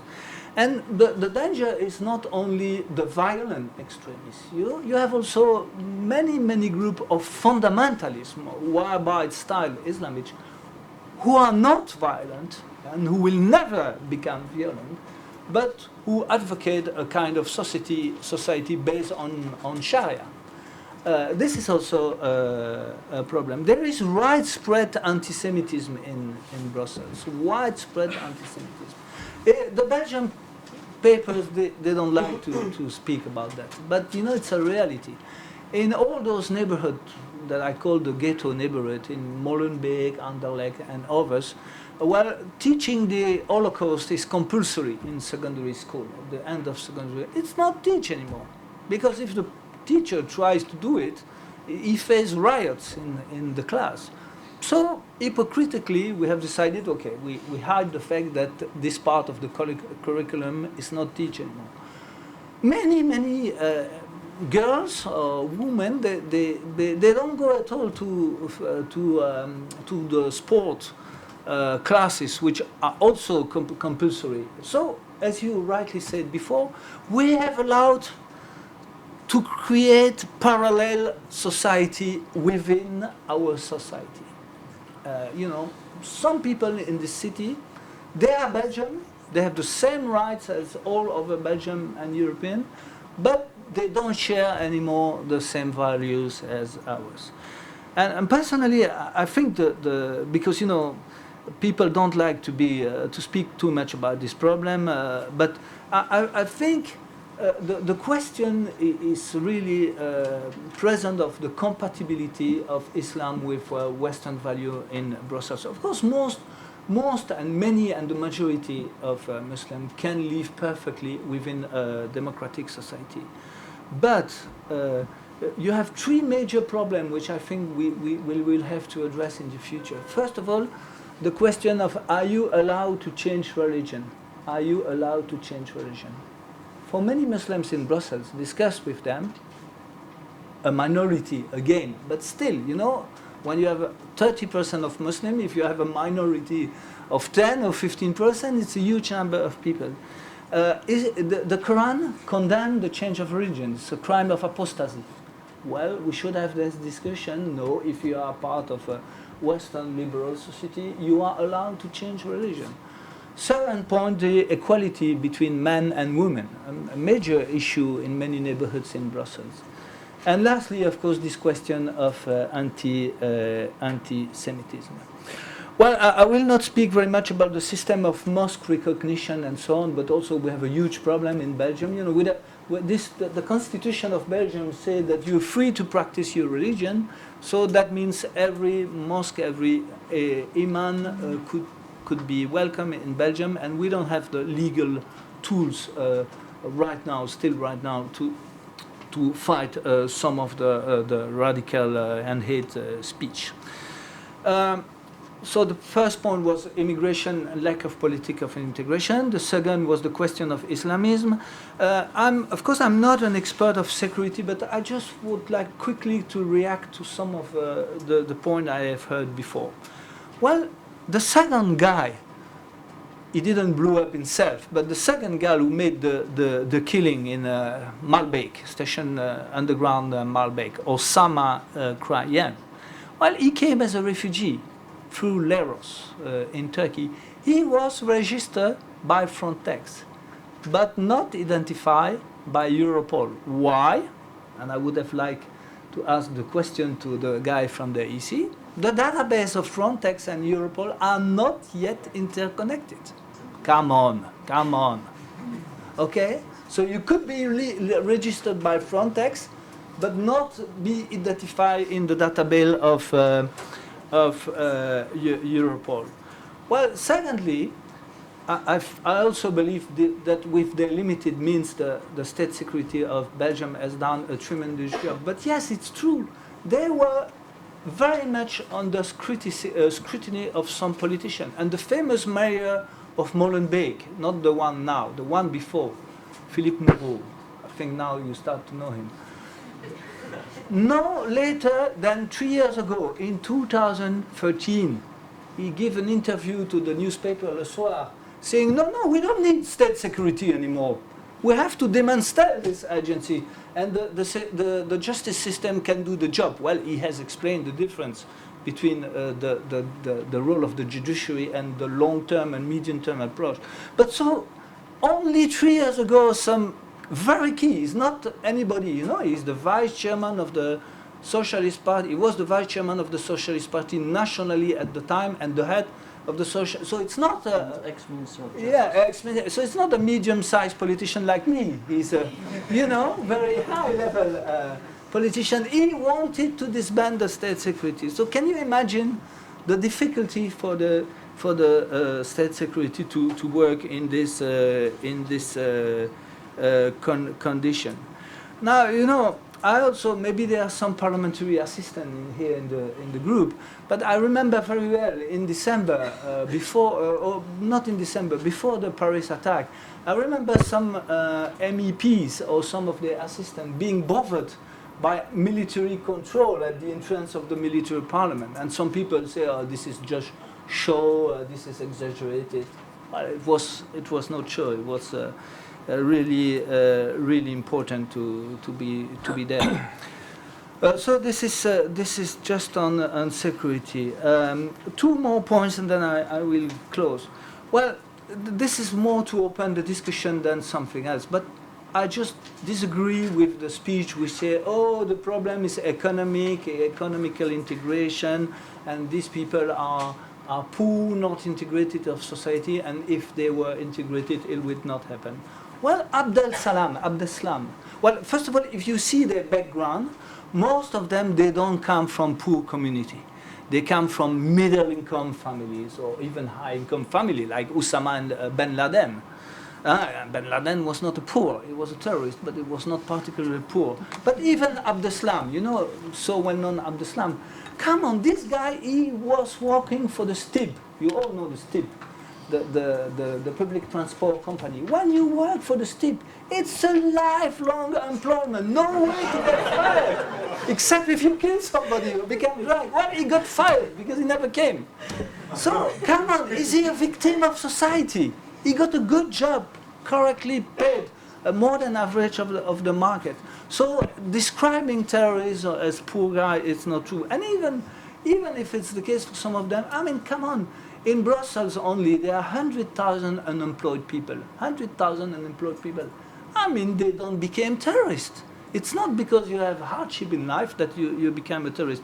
So I don't believe in the economic explanation. But yes, I do believe in the criminal explanation to some extent, and it will be my last point. You know, if you see all of them as a criminal past, they all got ridiculous sentence. And even when the sentence were ridiculous, they were even reduced later. I won't go into detail, but it's unbelievable. I mean, the brave al-Baghrati, you know, and that I don't know who is to blame, if it is the judge, the prosecutor, or the politician, probably both. But when there was the trial of Sharia for Belgium, and basically I really agree with both of you said on Sharia for Belgium, it took 2.5 years before we decided that we are going to prohibit Sharia for Belgium. 2.5 years, that's very long, you know? And yes, at the beginning, some people treated them like clowns. Oh, you know, they put Belgium flag on the atomium with us. And they were not taken seriously, far too long. But then we had last week this mega trial in Antwerp, in Anvers, 46 prévenus, how do you say that, in defendant? 46. And the leaders, they were facing a long sentence, but to be only a member of this group, the sentence you face were maximum 3 to 5 years. Absolutely, come on.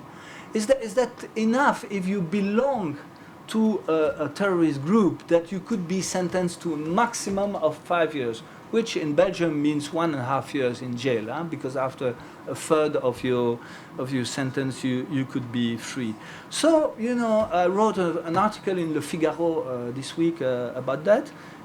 I think if we continue with the system of thinking that those people could be rehabilitated and reintegrated in society, we're going to fail because we're going to free future terrorism. By the way, in Belgium, the rate of recidive is 6 out of 10. Okay, so 6 out of 10 people who go to jail, they recidive within the next 8 years, and the biggest rate of recidive is for thief with violence. So if you are a thief with violence, you have a very, very high risk of violence. So maybe it's better to think about keeping these people in jail instead of releasing them. And yes, if we continue with this system of, you know, not keeping these people enough time in jail, the justice system will become accomplices of those terrorists and those criminals. So, of course, and to end, yes, there is no easy solution because we have put ourselves in a situation where there is no easy solution to get out. There is no easy solution for anybody, you know, in France, in the UK, wherever it is. But for the reason I have time to explain, it's even more complex here. For example, the guy of the EC, he said, well, those who didn't commit crimes in Syria should be reintegrated. Is it that sure? I mean, the simple fact that you joined the Islamic State, even if you don't fight yourself, you are part of it. I mean, you support it by your work, by your presence, by your political work. So personally, I think everybody coming back from Syria should go first to jail. And after you can discuss what you do with them. But it's very dangerous to just make the difference between those who have blood on their hand and those who didn't supposed to have blood on their hand. You know, in Auschwitz, many people didn't kill directly, but they were part of Auschwitz. So here it's the same. It's the same situation. And yes, I also fully agree. We didn't treat the phenomenon of Syrian fighters seriously at the beginning.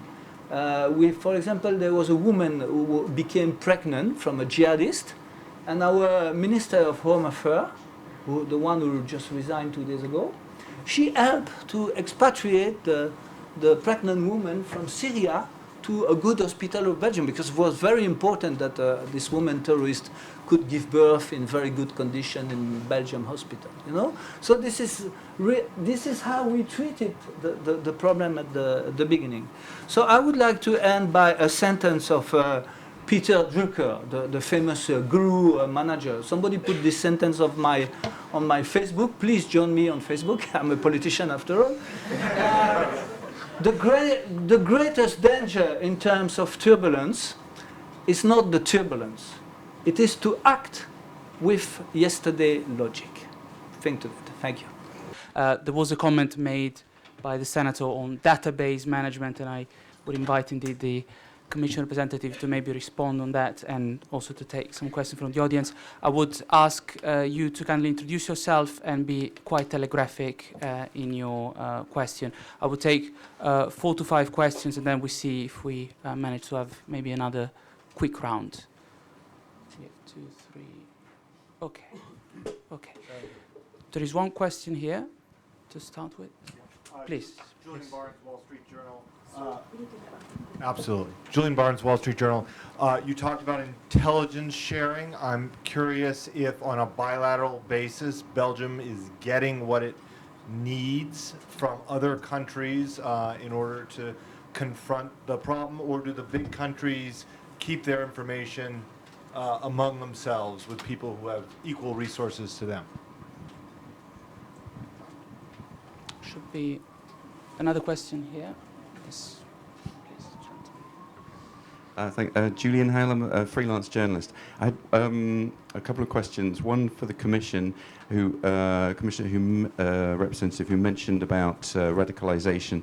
I just wondered if you could give some sort of practical example. You know, he spoke about empowering frontline actors, teachers, etc., etc. Just how, you know, how practically is that going to be done? How are they going to be explained to how to identify someone who's radicalized? And then what happens when they do know that somebody's radicalized? What's the next chain? Because that's all crucial, it seems to me, to know practically what these people have to do. And the other question is on Belgian integration, which is not happening, we hear. I mean, could you enlighten us on what is happening, what is planned by the Belgian authorities, either in Flanders, Wallonia or Brussels, and also what should, in addition, perhaps, in your opinion, be added to that? Thank you very much. I think we have another 2 or 3 questions. One from gentleman there. Yeah, good afternoon. My name is Huang Zeyu, an intern from the Macau Economic Trade Office to the EU. I lived in Beijing for 4 years when I was still undergraduate. Every metro and railway station has a security checkpoint equipped with the scanning machines. So I'm wondering, after the terrible Paris and Brussels attacks, is it possible for European Union countries to set up similar checkpoints equipped with high-tech devices to rather than merely military soldiers. This question is for the representative. The other question is for the Mr. Winans. It's about the anti-terrorism legislation and strategy. So China has passed the anti-terrorism law last year. So many Western countries criticize the legislation is controversial because it requires technology firms to decrypt the information, like what the FBI did to the Apple in the dispute.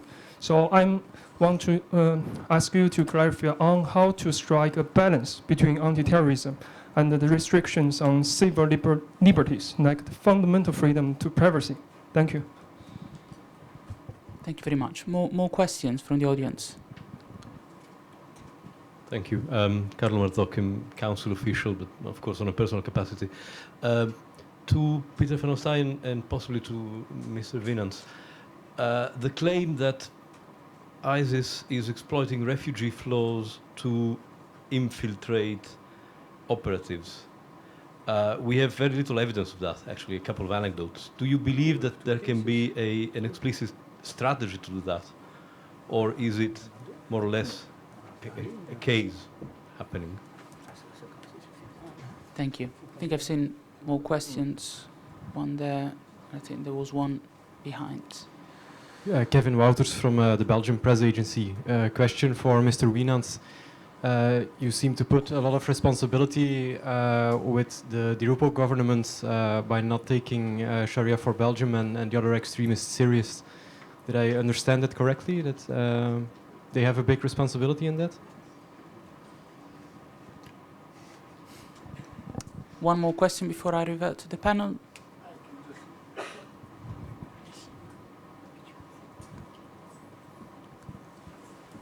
Ronnie, I'm the journalist from Middle East diplomatic. My first question will be to the Commission representative. Your colleague was speaking about that they have cooperation with Lebanon, Jordan, Turkey, and so on. Do they have also cooperation with the Kurdish the government and the Kurdish security services? Because they are on the ground, they are fighting. The second question was to maybe the Mr. Alan Vivant about things. These those people, when they start to go from Europe to going to the Syria, of course the Syria was very in tracking them to that. Do the European security services was cooperating with the Turkish authority, and what was the response from the Turkish authority to the European, for example? Thank you very much. I propose that each speaker maybe touches upon the points he's been asked to address, and of course if you wish to add more remarks or points, we can have a whole round and then conclude. Thank you. Yes. Hello, good afternoon everybody. Javier Castillejos from DG Home Affairs. I would like to mention, to touch upon a few issues that were mentioned in the previous presentations, where the speakers, some of the previous speakers talk about it, mainly on the exchange of information and radicalization. I mean, on exchange of information, there's one extreme, which is whether there are some problems between the exchange of information of agencies, and going to the other extreme, which is this call from several politicians at national level or in the European Parliament about a so-called European CIA or European FBI. On the specific case of Frontex and Europol, I'm glad to tell you that in March it was concluded the agreement so that they can exchange the information between the two agencies. So as you see, there's a response and continuous work in many fronts. And I would say that the exchange of information between law enforcement agencies, border authorities, between member states is one of the key issues, together with the operational cooperation. The exchange of information is the key issue to ensure that the threat that we are facing at the moment, which is obviously a transnational threat. We've talked a lot about Belgium today, but it's obvious that in these attacks in Paris and so on, there are connections to many countries in Europe. So we are not talking about the Belgian problem. Whenever we see a terror attack in Europe, it's an attack on all Europeans. So in this sense, there is a lot of work being done by the Commission in terms of supporting the exchange of information between member states. As it was mentioned today, it was approved the PNR, which will be a very useful tool to have access, for example, to data of information on foreign terrorist fighters coming back to Europe by airplane, for example. There is lots, almost 20 information systems for border security, for internal security, exchange of information of criminal records at the borders, on visas, on fingerprints, on many other elements that are needed for us to track terrorists traveling throughout Europe to commit their terrorist attacks. So in that sense, we are aware of the difficulties to exchange information, and we are working very hard to improve it in the coming months and years. On another aspect that was mentioned as well, on the criminalization of foreign terrorist fighters coming back to Europe from Syria and Iraq.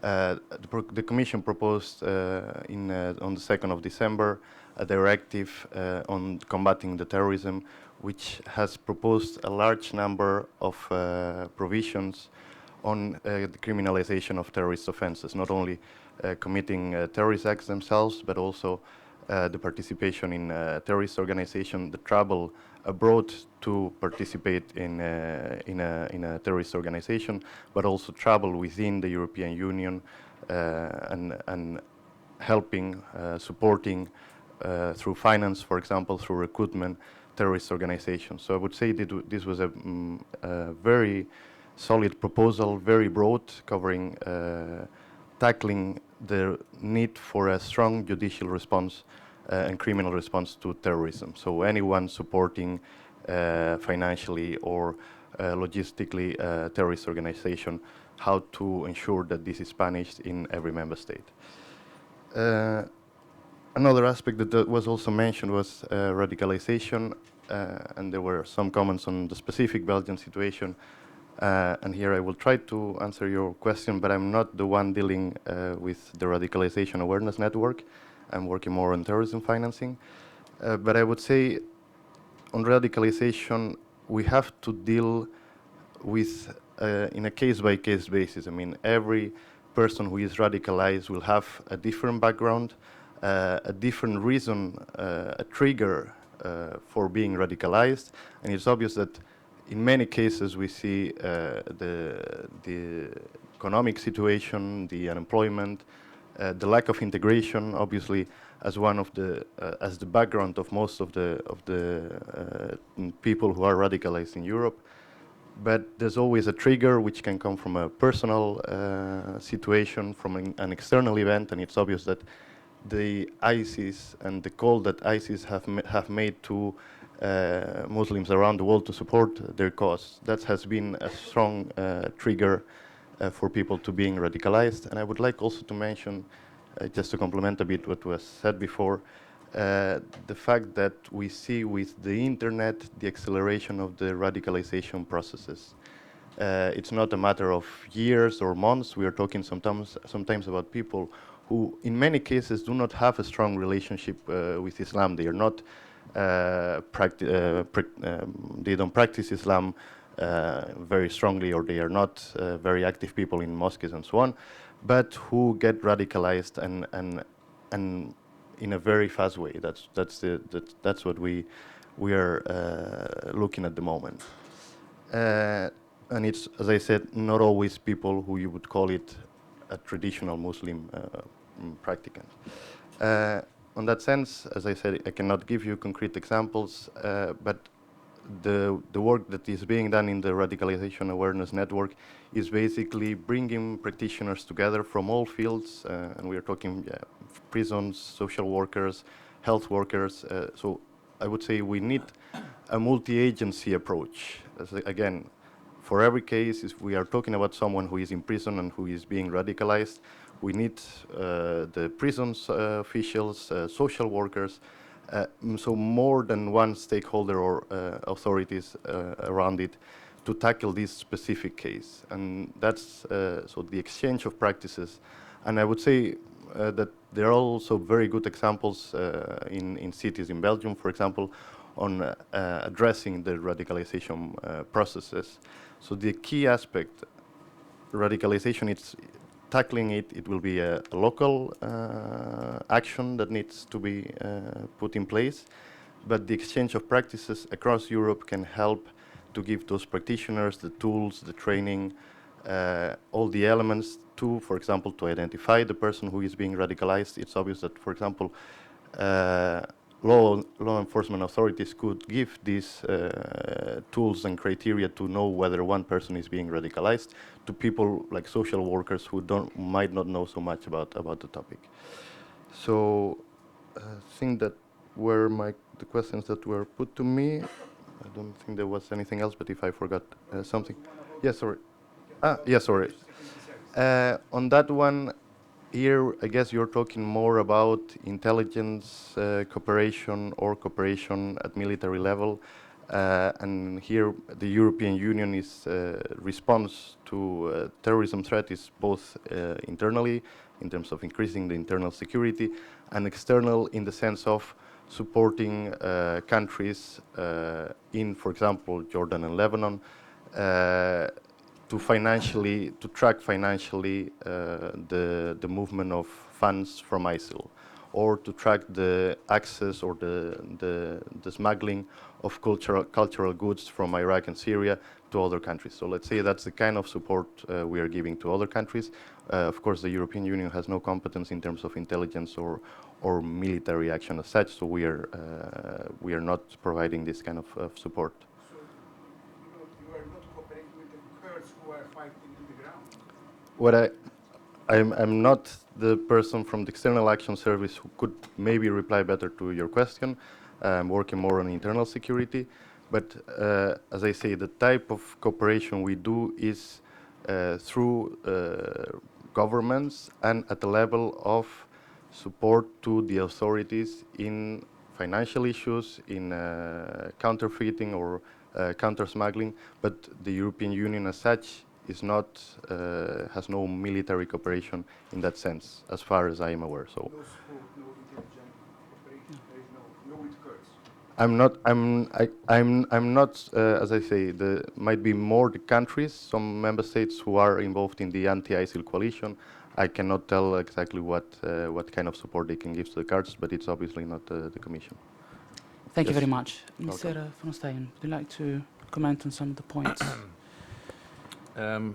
Basically, at first, the question about the refugees. Yes, the Islamic State has been using these routes to get people back into Europe. But in my idea, they haven't institutionalized it yet. So occasionally they send people over, but it's not like we're facing a big stampede of these guys coming back home. Although it has been said that it is believed, and it is said, rumored, that Abaoud said that at least 50 other people came back to Europe when he entered Europe again. So that could point to indeed the fact that there would be a still consisting threat, not only here in Belgium, but in the entirety of the European Union. Then I would like to say briefly something about the information exchange. I've noticed a few things. As I noticed, as I said before, I've been keeping my database since December 2012. Quite recently, after the attacks in Paris, the Belgian government started talking about building up a database of foreign fighters. I'm quite worried that they don't have it yet. And if they do have it, I do hope that they have the amount of information that I have. That would lead me to another important thing. The information, where does it come from? Does it need to come from international or national cooperation between security services and police forces? Not necessarily. I think a lot of the information is available freely out there on the internet, just by using Twitter and following the right guys. Just if anybody speaks Arabic, just follow some of the guys I'm following on Twitter. You'll be amazed at what I'm finding daily. So that would be scanning the internet, scanning social media. That can contribute to a lot of the knowledge about these groups and a lot of knowledge about foreign fighters leaving. And then there is, of course, the element, and Mr. Wienand has touched this point, the element of human intelligence, that you need people on the ground. You need people here in the quarters in Brussels who can infiltrate in a way in the Muslim communities, who can, they would feel, they would notice what is going on inside the communities. If some guys are radicalizing, that's where you have to be. That's where you really will be able to stop them even. Which would lead me to one concluding note. As for a few months ago, even that was also said after the Paris attacks by, if I'm not mistaken, our Minister of Interior, Jan Jambon, when he said that the Belgian Federal Police at this time has one person working, scanning the social media half time. I think I'm even doing a better job than that. And those things kind of worry me in a way. And I do believe that, I do hope actually that our government right now will indeed invest more in the security services, but not only in the security services, but also in some kind of a framework that can put people, even if they're not affiliated with security services, that can engage people to cooperate with them in a way. I believe I could have contributed in a lot of ways. For example, if I would only have known a week before the Bardo Museum attacks in Tunis, I received a message, private message from an ISIS jihadi, and he told me next week there is going to be glorious news coming out from Tunis. I had no idea how to interpret that. Would I have had a network behind me which I could consult? Maybe they could have stopped this. Hasn't happened yet anytime since, but it's worrying that you as an individual get warned a week in advance that something is coming up in Tunisia. So I do hope that Belgian government and security services can learn some lessons from what has been going wrong in the past. Thank you. Thank you very much. Mr. Wienand, would you like to respond to some of the questions? Yes, well, the first question, does the intelligence services in Belgium receive all the information it needs? I think the answer would be yes.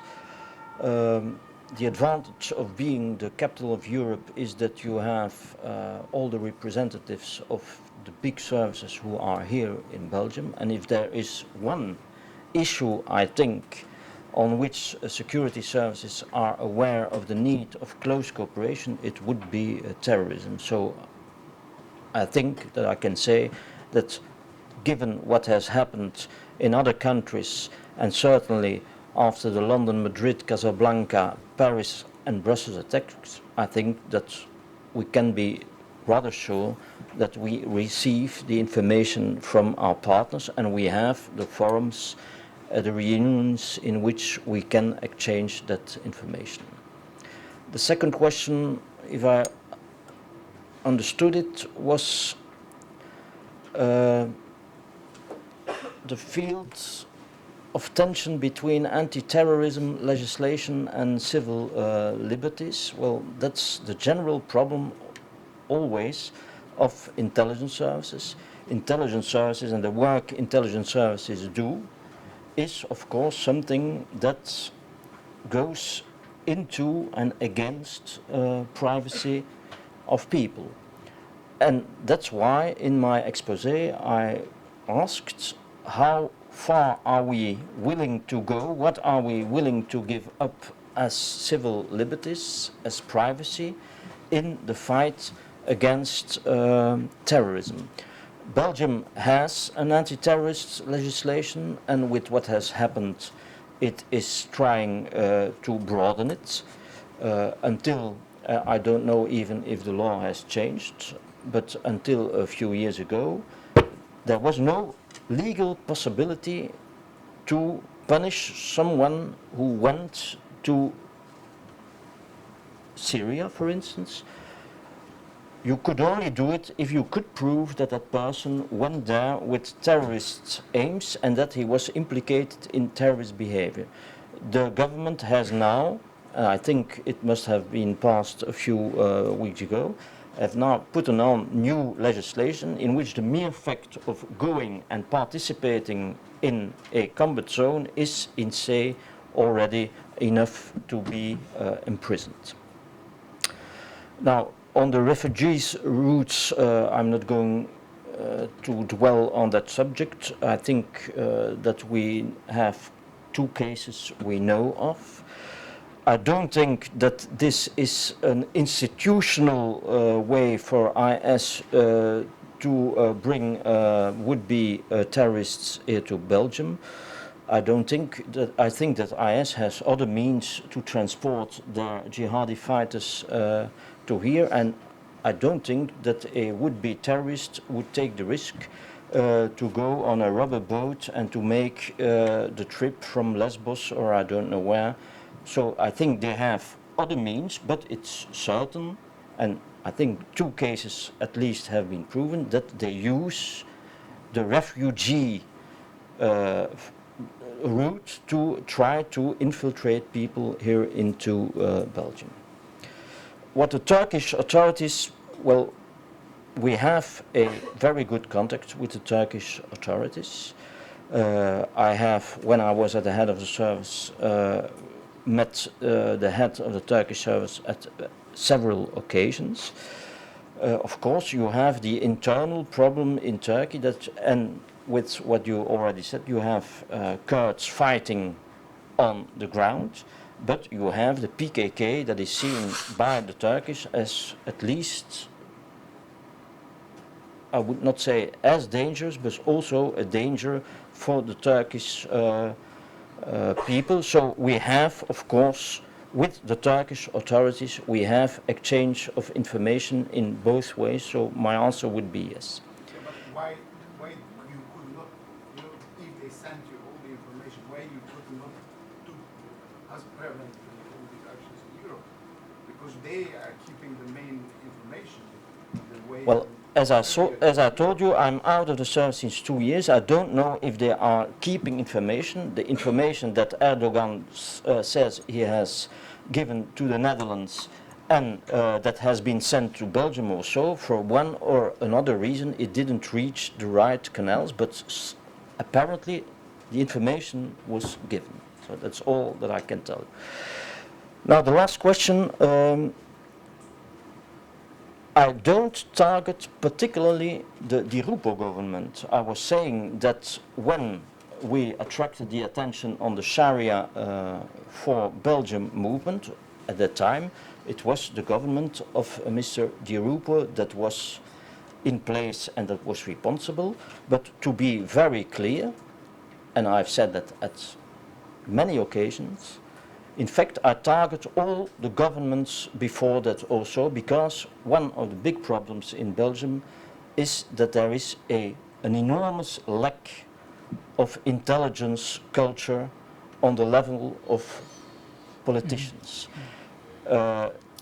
Intelligence and security was not something in which politicians were interested. It was not something that was popular to gain voices. Now, of course, we see a different situation.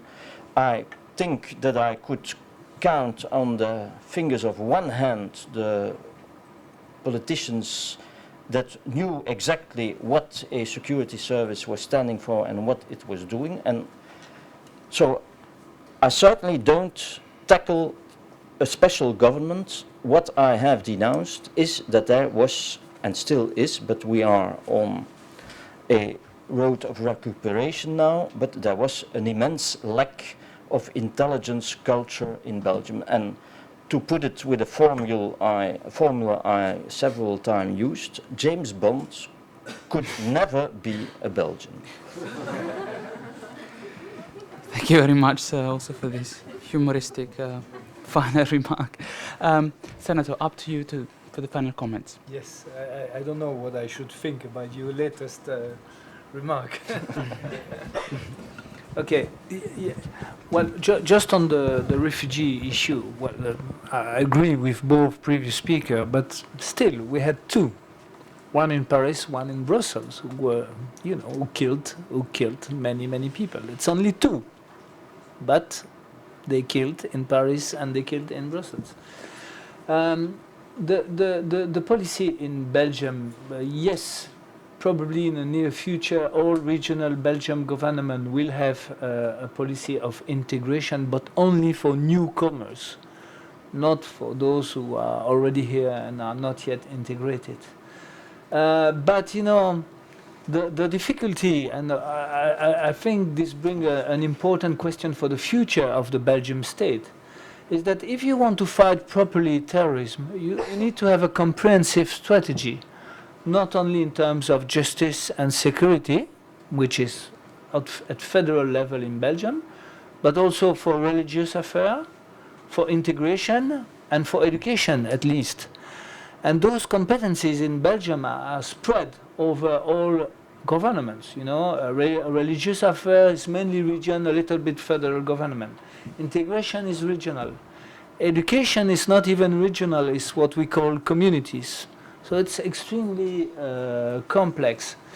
We have been very far with the devolution of power, and it was not always there was a price to pay for this devolution in terms of efficacy.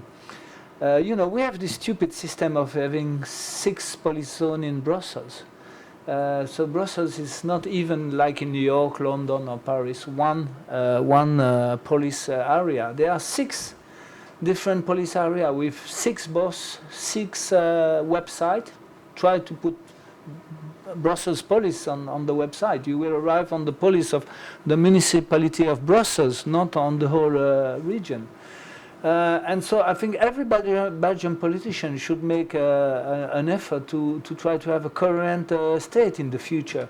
The mayors of Brussels should accept that they have to lose some power on the police.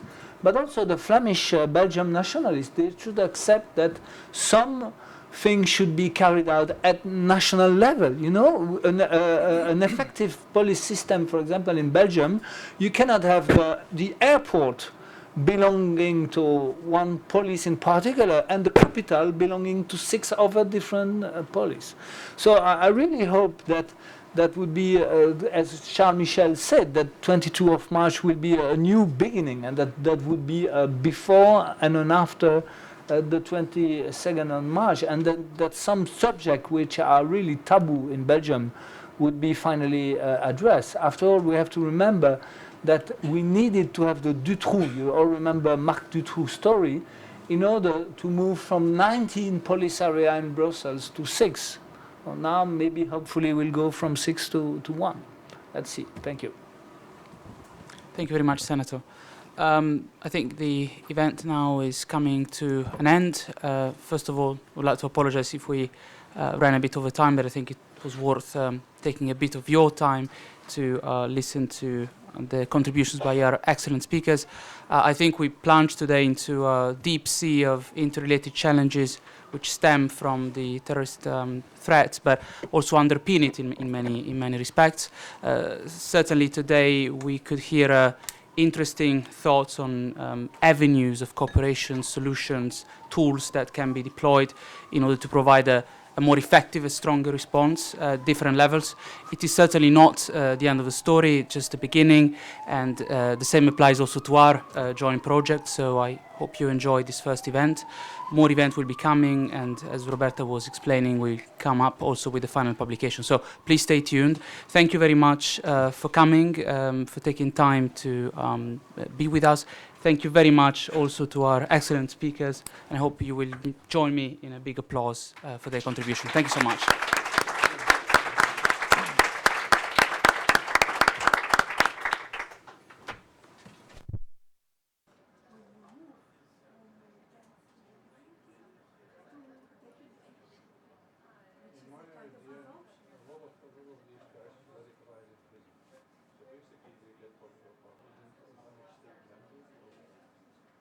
somewhere, I don't know where, he says he actually told me lately that a lot of these guys... Se ha bisogno